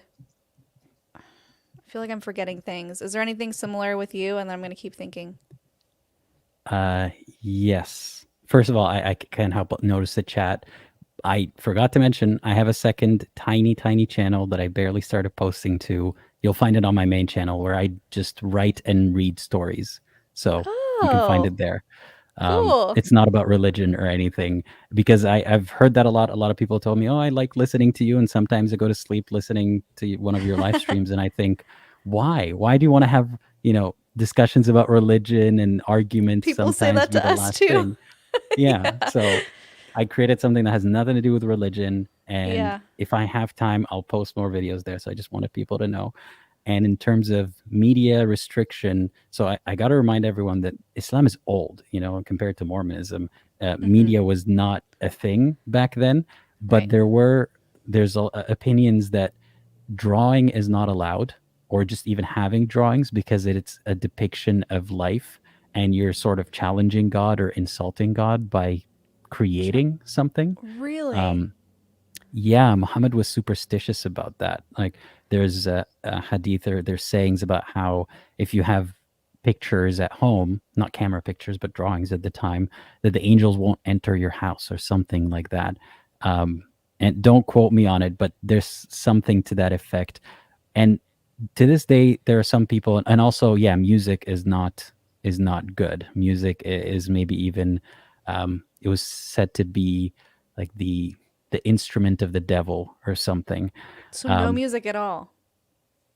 yeah, or you could have music but without instruments, which is basically like chants or singing. So there are a Oh, lot of religious songs that don't incorporate specific types of instruments. But then there are people to this very day who practice that way, the more extreme versions, I suppose, which I don't like the wording of extreme. They're just following, what they think the prophet said, or as fundamentalist. close. Yeah, exactly. But most Muslims don't do that. They're not supposed to be watching movies if they have anything, obscene or kissing scenes or anything. Like growing up, I always looked away if there was a kissing scene. To this very day, I feel uncomfortable, watching two people kiss on a screen, especially if there's other people around watching with me. Mm-hmm. But a lot of Muslims in the modern world, they adapt. Like there's music, there's movies, there's all this stuff, and there's degrees of adherence of, Mm-hmm. it's not good to watch something with obscene, I keep saying obscene, but that's my religious upbringing, with explicit Romantic? imagery, romantic Yeah. imagery, that kind of stuff. Yeah, so there's varying degrees to it. Okay. I remembered what else I was going to talk about, which is you're not really supposed to read anything from authors who aren't Mormon. And some people will push back and say, well, that's not true. But especially when it comes to Mormon history or doctrine, you're not supposed to read anything that's not from someone who's not Mormon. So I remember one lesson we were talking about the afterlife, and my mom had read this book, and I think it was someone who had a near death experience. So they saw heaven and came back to life. And she was telling me about how the flowers were singing and all of this beautiful imagery about what heaven is like. And so as a kid, I was super excited to be like, hey guys, I know something cool. The flowers sing in heaven. And the teacher was like, where did you hear that? And I was like, my mom read this book. And she was like, well, was it a Mormon author? And I was like, I don't know. And she was like, well, if it's not, you should really be careful and you probably shouldn't be reading that. And I was like, what? And I just remember thinking as a kid, why does that matter? They very closely monitor the information that you are taking in, especially about the religion. And so that's why a lot of times people will say, oh, you're just anti Mormon. And I think, well, the information I just gave you is on the actual church website, the official church website. And sometimes I'll link it if I'm feeling cheeky because they try and hide stuff. They don't tell you a lot of things, but they'll bury it in their website so they can be like, we told you guys it's right here, that kind of thing. Mhm. We're having a similar issue. Well, not with the restriction. I mean, there are books that Muslims say should never read, or these are heretic books, that's blasphemy, that kind of stuff. Um, but what was the similarity? Yeah, so I always try to cite sources and show people that I'm not making this up. This is what is from the scripture. But sometimes the translation from Arabic to English, whether intentionally or not, softens the blow a little bit or adds some words Mm, that aren't there or words in between brackets. Like, earlier I talked about disciplining your wife. You can beat your wife. And in the English translations, now you see a lot of like in between brackets, gently or something or softly, which is still infantilizing and problematic. But there is that effort. I don't know if it's a coordinated effort. I don't know if it's just by coincidence, but that is something that happens right now because the internet makes it very easy to look up and all this stuff. So I guess hmm. they started panicking because in the past decade or two, people are asking a lot of questions. Yeah. Yeah, that's the thing is you can't hide when there's the internet. If it's written somewhere, someone will find it and they will post it and it's like, well, you can't pretend that didn't happen, which I think is why they're now trying to reel back the whole Book of Mormon as a historical document and they're saying, well, it's just spiritually inspired because there's so much proof that it's false and there's so many anachronisms. Like you said, you like putting cell phones in your animations because they didn't have cell phones. Stuff like that is in the Book of Mormon. They didn't have steel, they didn't have horses, but somehow they're all over the Book of Mormon that's supposed to be historical. And people are saying, well, maybe they meant tapirs. They're like little pig looking things. And if you can imagine a bunch of warriors riding into battle on a pig, it's really silly. So there's apologetics, of course, with some of it. But yeah, with the internet, you just can't hide from all of that stuff, especially quotes from the older prophets. It's pretty bad, and people are finding out about it. Okay, we have some other super chats here. Jojo Win, what's up, girl? Do they have prostitution? Glad I caught the live. Uh, so not everyone believes in this, but there is, in some interpretations, the ability to have some sort of temporary marriage. So I'm not saying yes, but I'm not saying no. And it's not exactly prostitution, but there's weird arrangements sometimes. So, kind of like the Mormon thing that I said, where they go to Vegas and get married so they can have sex and then get it Kind of annulled. like that. Um, but yeah, and I feel like it's unfortunately it might not be in favor of the woman in that situation, or it's not like an equal thing. It might Mm-hmm. harm the woman. Yeah, it's called like marriage of marriage of pleasure. But again, this is not like a mainstream thing necessarily. It's just a thing that Mm-hmm. exists that some people believe in. Okay. Interesting. Okay, there's so many comments. You guys are awesome. Thanks for being here. This one says, "You guys are amazing. New subscriber. Thank you for covering these topics. Welcome, welcome. Thanks for joining us." Oops. Um, we have another one from Lissa. You're awesome.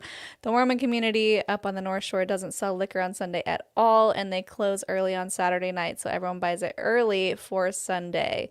Yeah, if you're not aware, Mormons have infiltrated Hawaii. Now they have a BYU campus there, and so there are a lot of Mormons. In fact, fun fact, when I was a junior in high school, I was determined that I was going to go to BYU Hawaii. I didn't want to go to the BYU in Utah because that's so boring, gross. I don't want to stay in Utah, but I could be a cool Mormon in Hawaii. Plot twist, I went to Vegas instead. Um, So would you call that soaking in the sun? so maybe. Sorry, too easy. It's great. Okay. M. Allen, thank you for your super chat. Growing up ultra Orthodox Jewish, I kind of understand half of Mormon jokes and half Muslim. However, I'd like to explore soaking. Let us know how that goes. Ask your partner if soaking is right for you. We are not giving medical advice. Ask your partner before you consider soaking. We consent, guys. We got one. Mustafa Jav, good idea. Be a Surah reciter for a Quran app. Oh yeah, that would be Yeah, cool. I did that before on TikTok a while ago. Before I was kicked off of TikTok multiple times because a lot of Why? people hate report me. They've reported me for nudity, which I promise I've never been nude on TikTok. At least not as Aladdin. I'm joking, never. But I anyway, was yeah, like, I wait, got what? I got kicked off of TikTok many times, but there used to be a time where sometimes I would go on a live stream, especially during Ramadan, and just start reading Quran, and people would be so confused, like, "Wait, are you a Muslim or are you not?" And it was my way of proving, like, yeah, I used to be a Muslim. This is not an act, because there's this Mm, conspiracy that we're all like paid by these entities, or like we're Christians pretending to be ex-Muslim. Which, to be fair, this has become a thing lately, like on Reddit and stuff, where you have people of certain religions pretending to be ex-Muslim to like give legitimacy to their criticism. Please stop doing that. Just let us have whoa. our voices. It's difficult Yeah. already as it is. Yeah. So anyway, to answer that person, thank you for the suggestion. But yeah. Peggy wants to know what religion you are now, which you don't have to answer if you don't want to. No, I don't have a religion. I'm atheist in the sense that I think every idea about God that we know came from human beings, and usually men, like usually males. Hmm. But every idea that we have about God is man-made, as far as we can tell. I don't know what is beyond our grasp or what exists beyond our comprehension. But it doesn't necessarily. I think that the idea of God itself is a man-made idea, is what I'm trying to Mm, say.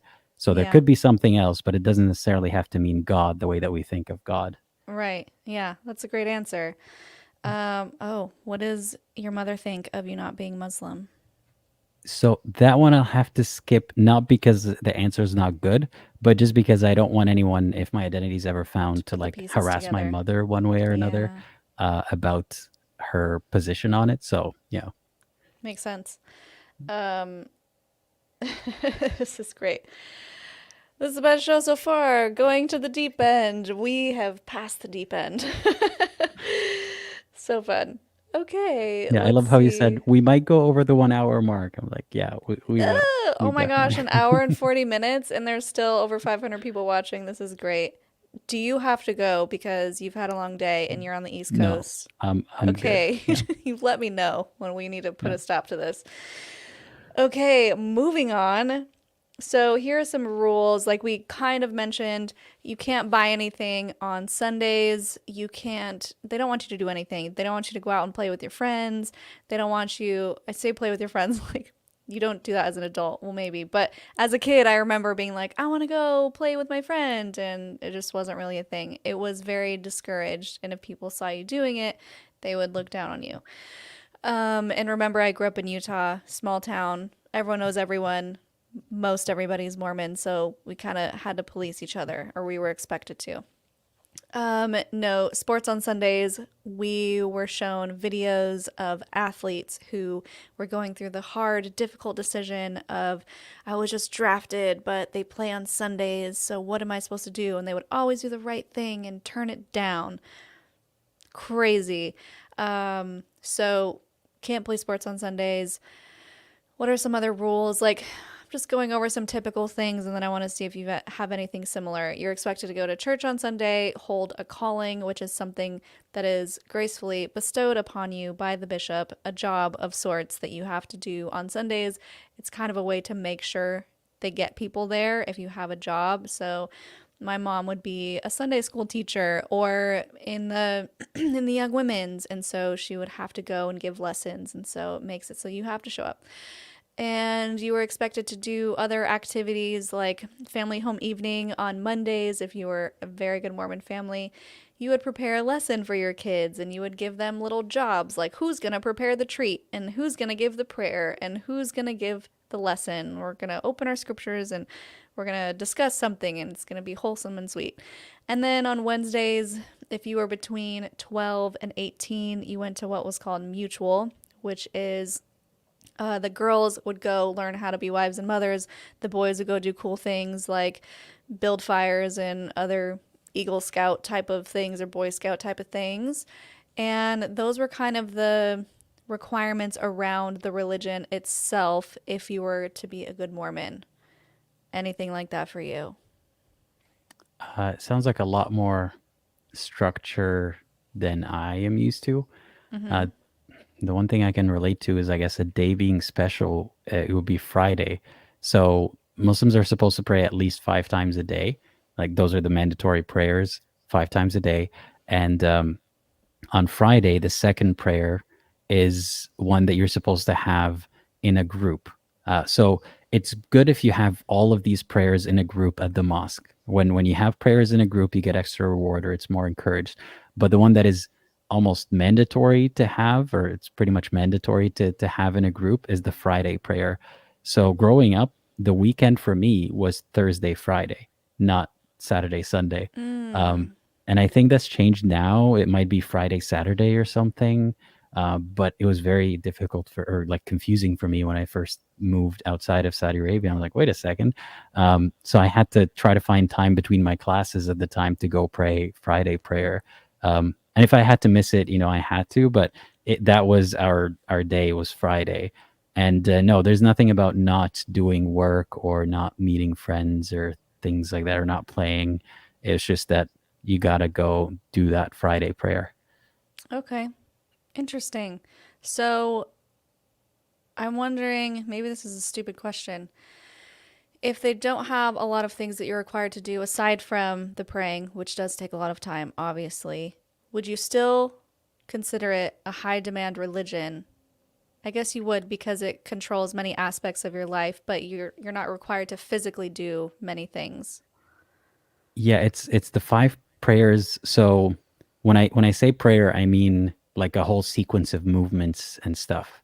So I don't know if I've explained that explicitly, but if you look up a Muslim prayer, like I can't describe all the steps, but you stand up, you kneel, you get on, like you bend over, and then you get down on, what is it called? You prostrate. Um, and there's a whole sequence to it, so it's not just sitting and doing a prayer like this. Like it's a bit longer and there's different lengths throughout the day. So that is a bigger investment that what I think other religions think of as saying a prayer, Right. um, Yeah. How but much time would aside you from say that, that takes throughout like hmm, all the prayers? How much time do you think you would spend praying during one day? that really depends on how quickly you do it and which one it is.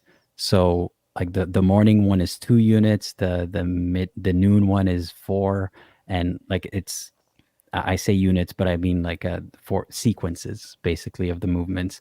So the shortest one I would say could take as short as 5 minutes, could be longer. Yeah, the longest one could be as long as 10 minutes. But also if you read verses for longer and you continue the prayer for longer, you get more reward. So it depends. Sometimes as a kid I would rush it because I have to go somewhere, but that's not really encouraged. You're supposed to take your Mm, time with it and meditate. Like it's almost meditative. They don't call it that, but it can be. okay. But there's a lot of demanding things. Like it's incorporated in every part of your life, and people use religious language in in their language all the time. Like they say inshallah and mashallah, meaning God willing, and another expression, mashallah, is like an expression of you know um, whatever God wants. There's the literal translation, but it means other meanings. So Islam is like really ingrained into day to day life. I forgot what the original question was. You're saying, About it being high demand physically, other than all of the roles we talked about, like the mental, emotional, spiritual manipulation. yeah, I mean, it doesn't have the same kind of structure that you're describing, but it is really demanding. Um, but it can be different for different people. Some people they just they do the prayer and they don't think much about it.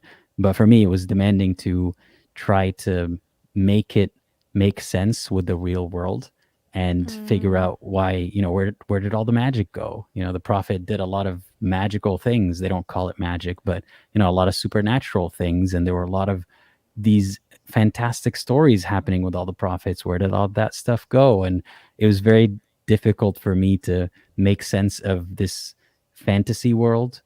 And also, I could read Harry Potter and think that is fantasy, but I could read the religious stories and think that is real. mm, And that was difficult to understand. So it always took up space in my head over the years. yeah. Do they believe in reincarnation? No, no, like Okay. you're revived after you die. in, heaven or hell or for the day of judgment, but not reincarnation. And yeah, thank you for reminding me. I forgot to mention how there's a month every year where you're supposed to fast every single day from sunrise to sunset, no food, no water. And you get extra points for fasting in other days of the year as well, but that one's mandatory. Like everyone, if you're not a kid, you have to do it unless you're sick or on your period, I think. What if you're pregnant or No, you breastfeeding? you shouldn't. No. You get a Cool. pass. But you get a pass, but you're supposed to pay your debt later. Like you're supposed to do it later. So it's not just that you're excused. And funny enough, there's a saying by the prophet where he says that women, like it was a very demeaning saying, something about women being um, not as religious as men and like half as intelligent as men. I'm not going to get into the intelligence part right now, but not as religious as men. People asked him why, and he said, well, they can't pray or fast on their period. But that is a rule that he made or God Yeah. made. But then he kind of holds it against them. Yeah. So, yeah. Interesting. There is, I don't know if I should bring it up. Maybe people are going to see a little into my beliefs. I mean, I'm of the side of who knows. I kind of lean into the magical thinking realm just because it's more fun than thinking there's nothing when you die. So I personally think there's a really good chance that we come back after we die and just like cycle and just try new things and reincarnate.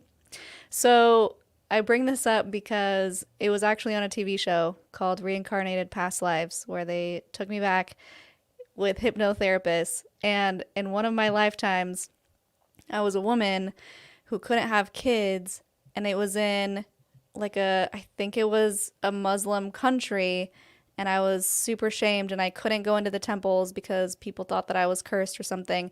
And they said you could fact check this because you know Arabic. They said that I spoke ancient Arabic when they asked me, how do you pray?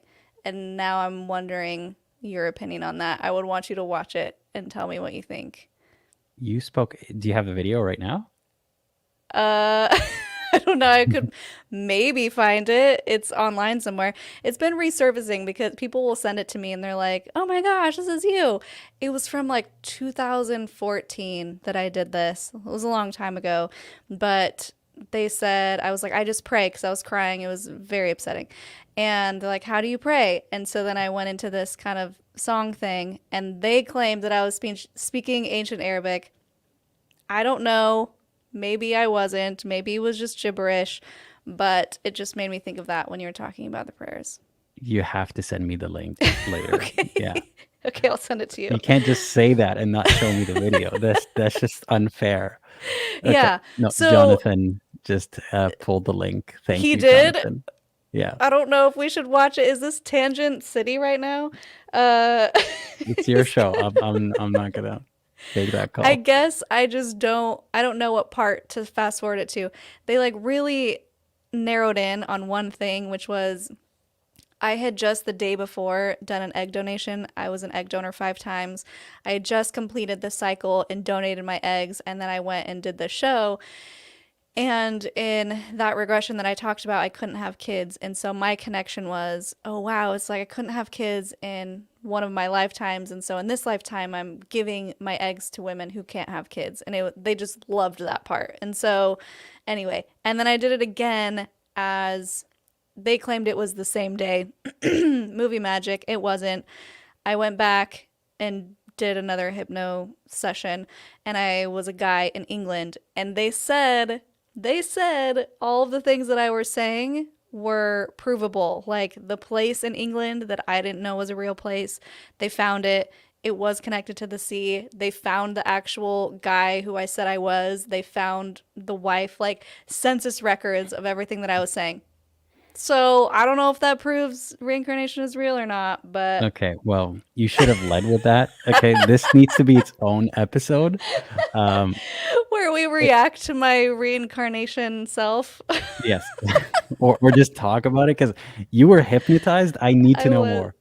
Okay, Yeah, we're gonna get to the Everyone is bottom of this probably someday. losing their minds in the chat right Yeah. now. We're Like, gonna pull what up is like happening? Google Maps and look up that place in the UK, and like we'll do the entire investigation. Oh my gosh. Okay, maybe we should. So, literally, Lisa, just hang on. We'll do it another day because it's almost been 2 hours. I'm super loopy. I feel like I'm about to pass out. It's great.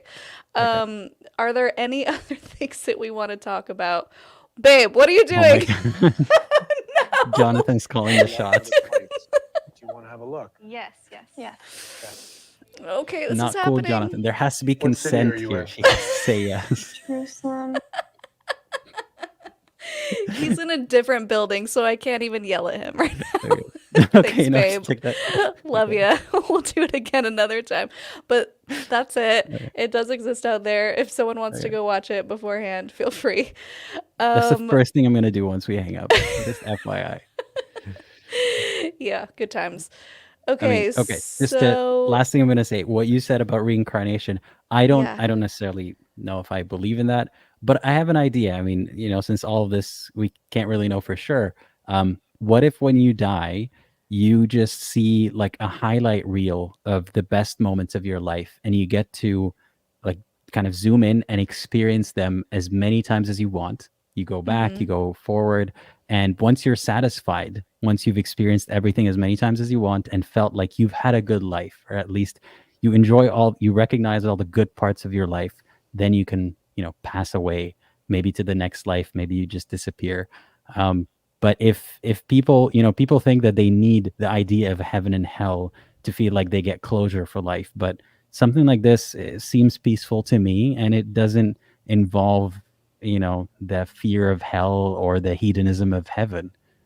Okay, so I might blow your mind a little bit here. That exists Mhm. in Mormonism. It's Oh, called the Life oh no. Review. Oh no. Am I a It's Mormon? uh-oh, did someone accidentally convert? Oh, It is called the Life Review, where, I mean, I wish I had a chart. It's really complicated, and there's like all these little places that you go, and there's like a waiting zone if you're not baptized and you're waiting for someone to get dunked for you on earth, and there's just like all this stuff. okay. But There's too much red tape. Mine is not like there's that. so much, but there is a Yeah. life review where you're supposed to see every little piece of your life. But there's a downside to that, which is you experience all of the pain that you caused other people. So it's still kind of like a hell situation, but you Yeah. do get to see, all right, how did I do? And it's the life review. Before, it's kind of like it's like a football game when you're watching the replay and you're like, all right, who actually scored the points? And then they tally everything up, and then they're like, you're going to the not Yeah. celestial kingdom, you're going to the terrestrial or the telestial because you did a bad job. No, I can't. That sounds like torture. I mean, it doesn't even have to be the moments where I hurt other people, just the cringy moments. If someone were to make me watch all the Awkward cringy moments of my life, moments. just take me to hell. That seems easier at that point. Yeah, Um, well, they don't even have hell in outer darkness. It's just you float right. in outer darkness. In Mormonism, it's called outer darkness, where you just float in the abyss forever.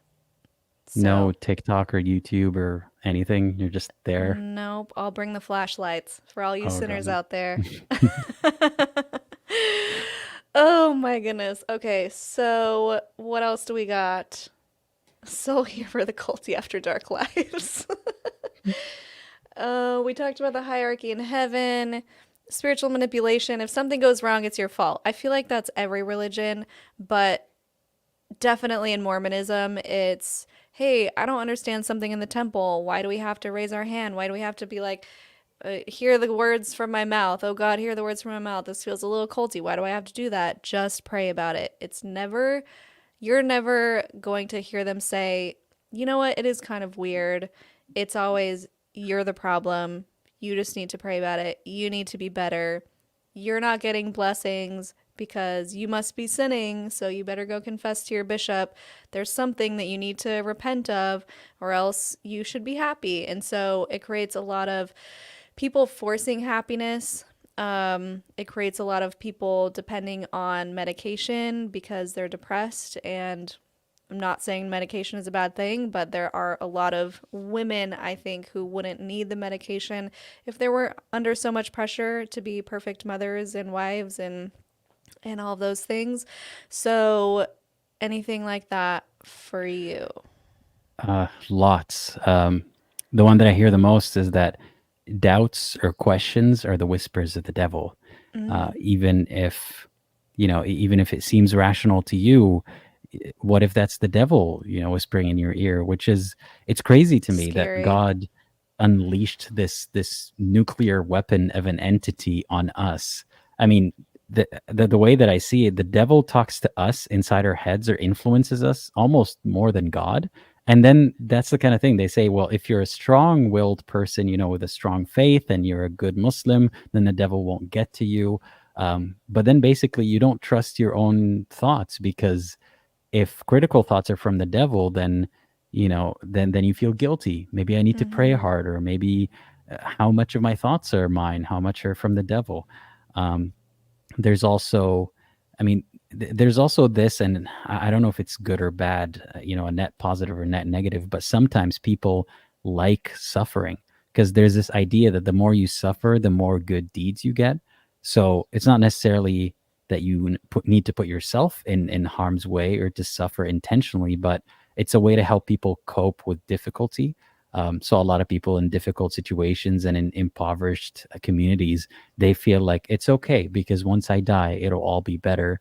But it also kind of causes complacency, because you feel like this is all for something. It's okay that I'm suffering now. I don't need to change this situation.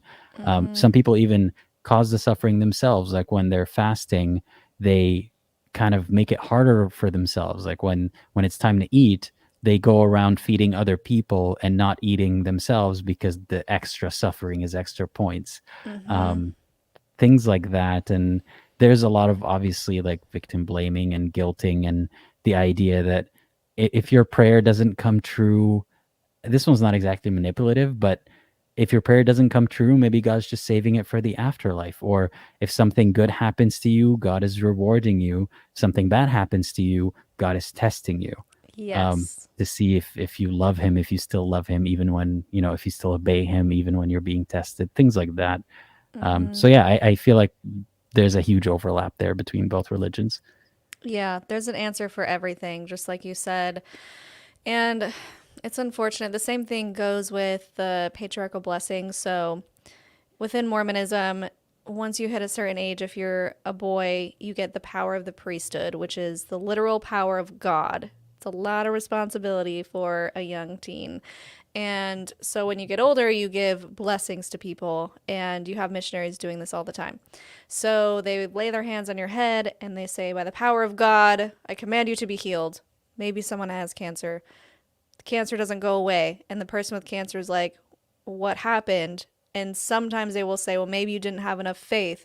Or they'll say to the guy who blessed them, maybe you weren't as worthy as you thought you were when you gave the blessing because it didn't work. So what's going on? Or the one that you said, which is, well, maybe this is just God's will and this is what God wanted. And so there's always an answer for it. It's not just, maybe you don't have special powers. That seems to be the most obvious answer. Maybe you don't have the literal power of God in your hands, young 13-year-old boy. But people never question that. They're not allowed to question it. And you said you're never allowed to doubt. The Mormon trope is doubt your doubts. So don't critical think. If you have a doubt, just pretend it doesn't exist. You should question the fact that you are even doubting. Yeah. Yeah, we get that a lot. And we're told, like, what's the source of these questions? Who planted these questions in your head, or what? Or, who gains to benefit from you having these questions? And there's all this conspiracy theory kind of mindset of someone is causing this or someone's behind this. And you should doubt your questions or the source of your questions before you even seek answers to them, because there are things that are beyond our understanding, and if you dwell on them for too long, you might lose your faith. And that's just the mechanism that the bad people use, or the mechanism that the devil uses. So there's always an explanation like that. That's terrifying. You can't even be safe in your own head. And Yeah. with Mormonism, when you're baptized, so it's a two-part session. You're baptized, you're dunked, and then you are confirmed by the laying on of hands. They love that whole thing. and you are given the Holy Ghost, the gift of the Holy Ghost. So, according to them, I believe, this is how it was kind of painted to me as a kid, that other people believe in the Holy Ghost, right? Other Christian denominations, but they don't actually have it. So if you're Mormon, it's like you get a little ghosty friend following you around. If you're good. If you're bad, like the Holy Ghost goes to bed at midnight, you're not protected anymore. So it's this whole thing of, I hope that the Holy Ghost is always with me, and I'm terrified if I drink coffee or if I, quote, mess up with my boyfriend. Now I'm unprotected. The devil can sneak in, and I'm basically being attacked by demons. But it's my fault because I messed up, because I was given the gift of the Holy Ghost and I ruined it. Yeah. I wonder how long it took you after leaving Mormonism to completely shed all of that. I don't even know, because I still believed in ghosty things, which is funny because they're like, ghosts aren't real. Here's the gift of the Holy Ghost. So I always believed in an afterlife, and I always had ghost experiences happen to me growing up. And so, yeah, lots of ghost stories. And so when I left, I just kind of clung to that. And I'm like, I want to learn more about the things that I wasn't allowed to learn about, like the afterlife or psychic mediums or spirit guides and kind of like esoteric stuff. So I don't know at what point I shed the idea of the Holy Ghost. Maybe I just shifted it from, I don't have the Holy Ghost whispering in my ear. Maybe it was a spirit guide the whole time, or maybe it was a guardian angel the whole time, and I just changed the meaning of it but didn't really drop it for a long time. That's my guess. Maybe it was the soul of a British guy from a past life. Maybe my past life regression was just some ghost that was having a good old time feeding me this information about himself. I don't know. Yeah. It's possible. Anything's possible. Okay, what else do we have on our list? Have we covered everything? We talked about the youth programs. Thanks for doing this collab. You're welcome. The us versus them mentality, we could talk about that a little bit. And then subsequently shunning and excommunication. Ooh, I kind of want to start there. Do you have anything similar to excommunication or excommunication itself? Yeah, so it's not as clearly defined as I hear that it is in Mormonism. Like I hear that there are techniques and like labels for it and stuff. There's mention of how you shouldn't sit with the disbelievers if they're talking about religion, or mocking it or criticizing it. Which to me seems like don't think critically, or don't let them get in your head kind of thing. And then there are people, or it happens very often, that they excommunicate their family members, or they get ostracized from society, or they're just shunned. Yeah, it's not as well structured or defined as it seems to be from what I hear in Mormonism, but it is extremely common. So, and here's another ignorant question. Do you get baptized into Islam? No. So when you're born, it is a custom that your parents say the call to prayer in your ear, but it's not necessary. Like if they skip it, you're still a Muslim. So yeah, Okay. you're Muslim by birth, and that's you are. I see. Okay. So within Mormonism, I ask because if you're excommunicated, your baptism is null and void. And if you want to go to the celestial kingdom again, you have to get rebaptized. Okay. Yeah. Yeah. I forgot to mention there's excommunication from life, so that's a thing. It is, people disagree, but there is a law, and in a lot of Muslim countries, that may or may not be applied to varying degrees. But if you leave the religion, you could be executed, or you're given a chance of like 3 days to revert. Which is crazy, because some people, obviously, they take that chance and they're like, you know what, I was wrong, I believe. But if the prophet took so many years to try to convince a bunch of people, and like he had God on his side and miracles and angels and stuff, do you really expect a bunch of religious scholars to convince someone of religion's authenticity and credibility in 3 days. Like, and the prophet couldn't do it in years with some people. Um, but yeah, so I think that people often get distracted with that one rule, and you have Muslims saying, well, show me the statistics. How many, ex-Muslims or apostates were executed in the last years? And I think it's kind of a distraction. Just the fact that it is a law that may or may not be applied, the spirit of it still exists. And people think, if this is someone who in the old days, or if the laws were applied, deserves execution, then I guess they deserve to be bullied, or I guess they deserve to be, made fun of or beaten up or whatever it may be. So there's a lot of hostility towards people who leave their religion, especially if they're vocal about it. But sometimes people aren't activists. Sometimes they're not trying to make a fuss. It's just that it's noticeable. Like, we hear Muslims say, you can leave Islam, just don't talk about it. You don't have to be open about leaving the religion. But sometimes if you don't act in line with the religion, people notice, and people will start asking questions. And if you say, well, I don't believe, or I don't practice anymore, that could be a problem. So yeah, I guess that is a form of excommunication. Yeah. Yeah, that definitely beats mine. That's terrifying. That's terrifying. It's not a competition. It's not a I race mean, to the I know, bottom. I but know, I yeah. know. I know someone left a comment like, my cult's worse. No, my cult's worse. Okay, they both suck. I mean, we're definitely not trying to do that. We're just trying to find common ground. But yeah, I mean, both are devastating. Obviously, the threat of death is excruciating and horrible and awful, and it shouldn't happen. And then, right, in Mormonism, like, it feels silly to even talk about the Mormon side, which is just getting cut off from your community, which is still painful in its own way. Here I am comparing traumas and things, which I always say to people, don't compare your traumas because it's all valid. But yeah, I guess we can move on from that.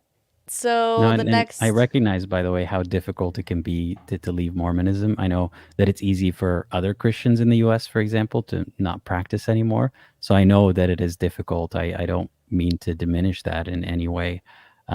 And as an aside, I just want to say, just over the past, few days, witnessing people on your channel, it seems to be an extremely positive community of, ex-members and supporters, and yeah, I'm happy to be here, and I'm happy to be in it. It's a really nice change from our communities. I mean, we try, the members try, but the infiltration and the constant attack is much, much worse in my circles, to the point that, like, I saw a hateful comment the other day that the moderator Jonathan quickly removed, and everyone was very appalled by the comment, and they were like, good job, Jonathan, that was awful. And it didn't phase me, because we get those all the time. So yeah, I want to thank you for letting me be here and experiencing this, and I hope that someday we can have our communities be this calm and peaceful, and not as disturbed by the believers as we are right now. yeah. Well, thank you for saying that. And I feel like I can't even really take credit. It's just these amazing people who are coming on and sharing their stories, and then everyone just comes and rallies around them. And I feel like people just find solace in hearing other people's stories. And I think it's a little bit different for me because we don't focus in on one specific thing. And so it's hard to really get mad at us as a channel because we talk about everything. Mhm.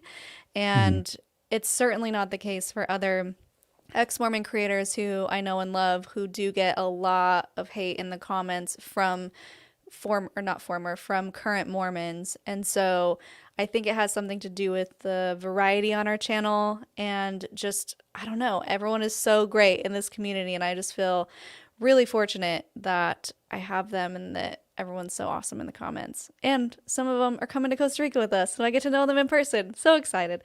Okay. Oh, that's nice. Learning so much. I love good conversations like this. Thank you. Thank you so much. Did we cover everything? Doomsday, the end of day, we kind of talked Right. about that. Yeah.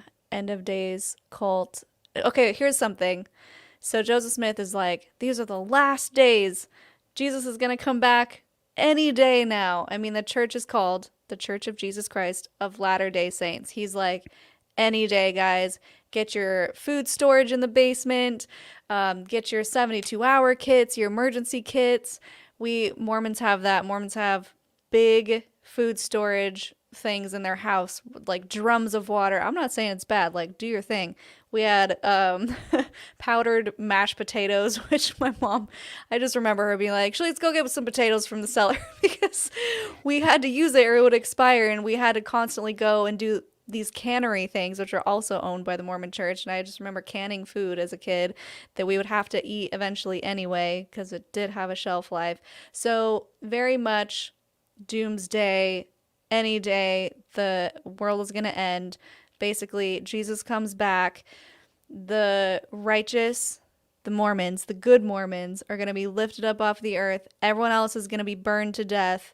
The world will be made whole again, and the good Mormons will be set back down, and they will live in paradise for 1,000 years, called the millennium, until also Satan free. And then after that, Satan's going to be let loose and all of his demons are going to be tested one more time, and then we'll go to heaven. So that's the apocalyptic story that I got. Ours is, I mean, there's a little known hadith or saying by the Prophet where Muslims don't talk about this or don't know about this very much, but he said something to the effect of the hour, meaning the day of judgment, will come before this kid dies or turns 100 or something like that. And obviously that kid is long dead by now. Mm-hmm. And people have reinterpreted it to mean that, you know, by the time that this kid dies, no one else would have been 100 or some stretch like that. But basically, he's always said that it's so close, guys. It's about to happen. He didn't say it was going to happen in his lifetime necessarily, but that it's just about to happen. And there are these vague signs about how the day of judgment is coming near. And one of them is how barefooted Bedouins are going to be building tall buildings. And some people look at Dubai, for example, and they're like, look at that, barefooted Bedouins, that's their origin. And now tall buildings, the day of judgment is coming. But people have been building tall buildings since before Muhammad. You know, the pyramids, for example, are thousands of years old, and they're very, very tall. Mm-hmm. Yeah, so there's this whole like doom thing. I don't think that Muslims, they don't prep for the day of judgment, you know, in the same, you know, doomsday type of way that you described. There's no cans in the basement or anything. But there's that whole fear that, like, I remember this expression that sheikhs would say often as we're starting to pray. You know, they say line up and stuff, and they say pray this prayer as if it's your last. Like there's this whole fear that not just that the day of judgment might come any day, you might die any day, and then your day of judgment will come. Mm-hmm. So yeah, there's a whole lot of emphasis on that, and your real life begins, you know, after your judgment. All of this doesn't matter. So unfortunately, a lot of people live in very terrible situations, and they think this is fine. You know, I'm going to go to a better life afterwards. Or people would do terrible things because they think, if I do this terrible thing in the name of God, or if I'm fighting for God, then I'm going to go to the good afterlife. And, you know, what's going to prison or what's dying prematurely right now, as opposed to living eternally in happiness. So, yeah, there's some similarities there. So is that something that they can do, is commit a crime and say, well, it was for God, and so they're not necessarily punished for it? I mean, so or they're I celebrated think that for it? so some people that does happen. Like, for example, when a blasphemer is attacked, like if someone were to draw the prophet and publicly get shamed for it and maybe attacked, like it's happened many times even in the past decade. There are unfortunately Muslims who celebrate that. There are Muslims who are appalled and who say, you know what, this was a bad thing, but God should deal with it, not us humans. And there are some who celebrate that person as a hero. And in that person's view, they did, you know, they did humanity a service, and they forgive themselves, and they hope that God would forgive them. And it's similar to, you know, people who commit suicide acts of terrorism. They think that they're doing it for the greater cause almost, or they're, you know, attaining martyrdom. And it's not that everyone agrees that that is good, obviously, but in that person's view and in some people's view, they're doing the right thing. And unfortunately, it doesn't, the way that we see it as people in the real world is there's harm being caused, and there's no God that's going to forgive that person. There's no God that's going to give the victims back, what they lost. So yeah, I struggle with whether or not I'm an anti-theist or if I specifically just don't want people to have harmful beliefs. I just worry that having this gap, having this vessel, I suppose, of belief in God is dangerous, because if you believe that God told you to do something or alluded to doing something, no matter how horrible it is, if it's coming from God, you'll do it. So that scares me a bit. Yeah. Yeah. Yeah, that's terrifying. I guess, I mean, maybe things in the early days of Mormonism that was true, like the Mountain Meadows massacre or something, or the polygamy and stealing wives away, but nothing like that in the modern mainstream Mormon church that I can think of. I don't think so. Wow, this has been so enlightening. Thank you for going on with me for almost 2.5 hours. Oh my gosh, and we still have people with us. Guys, are you still there? Are you still out there watching? Wow. I think we covered it all. More collabs, please. Okay, we will have to do a reaction video to my reincarnation video. I thought you were not going to say video. I thought you were going to say to my reincarnation. That would I have been, mean, that too, technically. yeah. Oh man, this has been great. Thank you everyone for being with us. Thank you, Jonathan, for moderating this long and watching Baby. You're a saint. We love you. Do you have any other final thoughts aside from everyone go follow and subscribe to Apostate Aladdin? Yeah, I mean, if you like animations, on my homepage on my YouTube channel, there's a playlist called Blasphemous Animations, where hopefully I made it easy enough for non-Muslims to follow along as well. Yeah, other than that, I want to thank you for this opportunity and this chat. It's very easy to keep talking till the hours pass. So Yeah. yeah, I hope we get to do it again, and it's been very fun. It's one of the most fun live streams I've had in a while. You know what? Me too. I had a great time. I was just laughing my socks off. Good times. I don't know when the soaking happened, but I think it was like somewhere in the middle. Even just that sentence. I'm just, okay, I think it's time to go. That's what she said. Welcome. Thank you so much, everybody. All the comments. You guys are so sweet. Everyone's loving it. This is awesome. Yes, hit that like button. If you comment after the live is ended, that also helps boost it to more people. We have never gone live for this long. It is crazy and so fun. Thanks for being here. I think I got everything. Oh, you can buy this shirt if you want. I'm sorry for what I said when I was in a cult. It's on our merch site, cultstoconsciousness.com, under the merch tab, or it's in like the YouTube. I think there's like a merch shelf that you can look at. And I don't have merch, but you could steal this look, black mask, black cap, white shirt. you should have merch. You really should. All right, guys. Thank you so much for joining us. And until next time, follow your highest excitement, be conscious, and be well.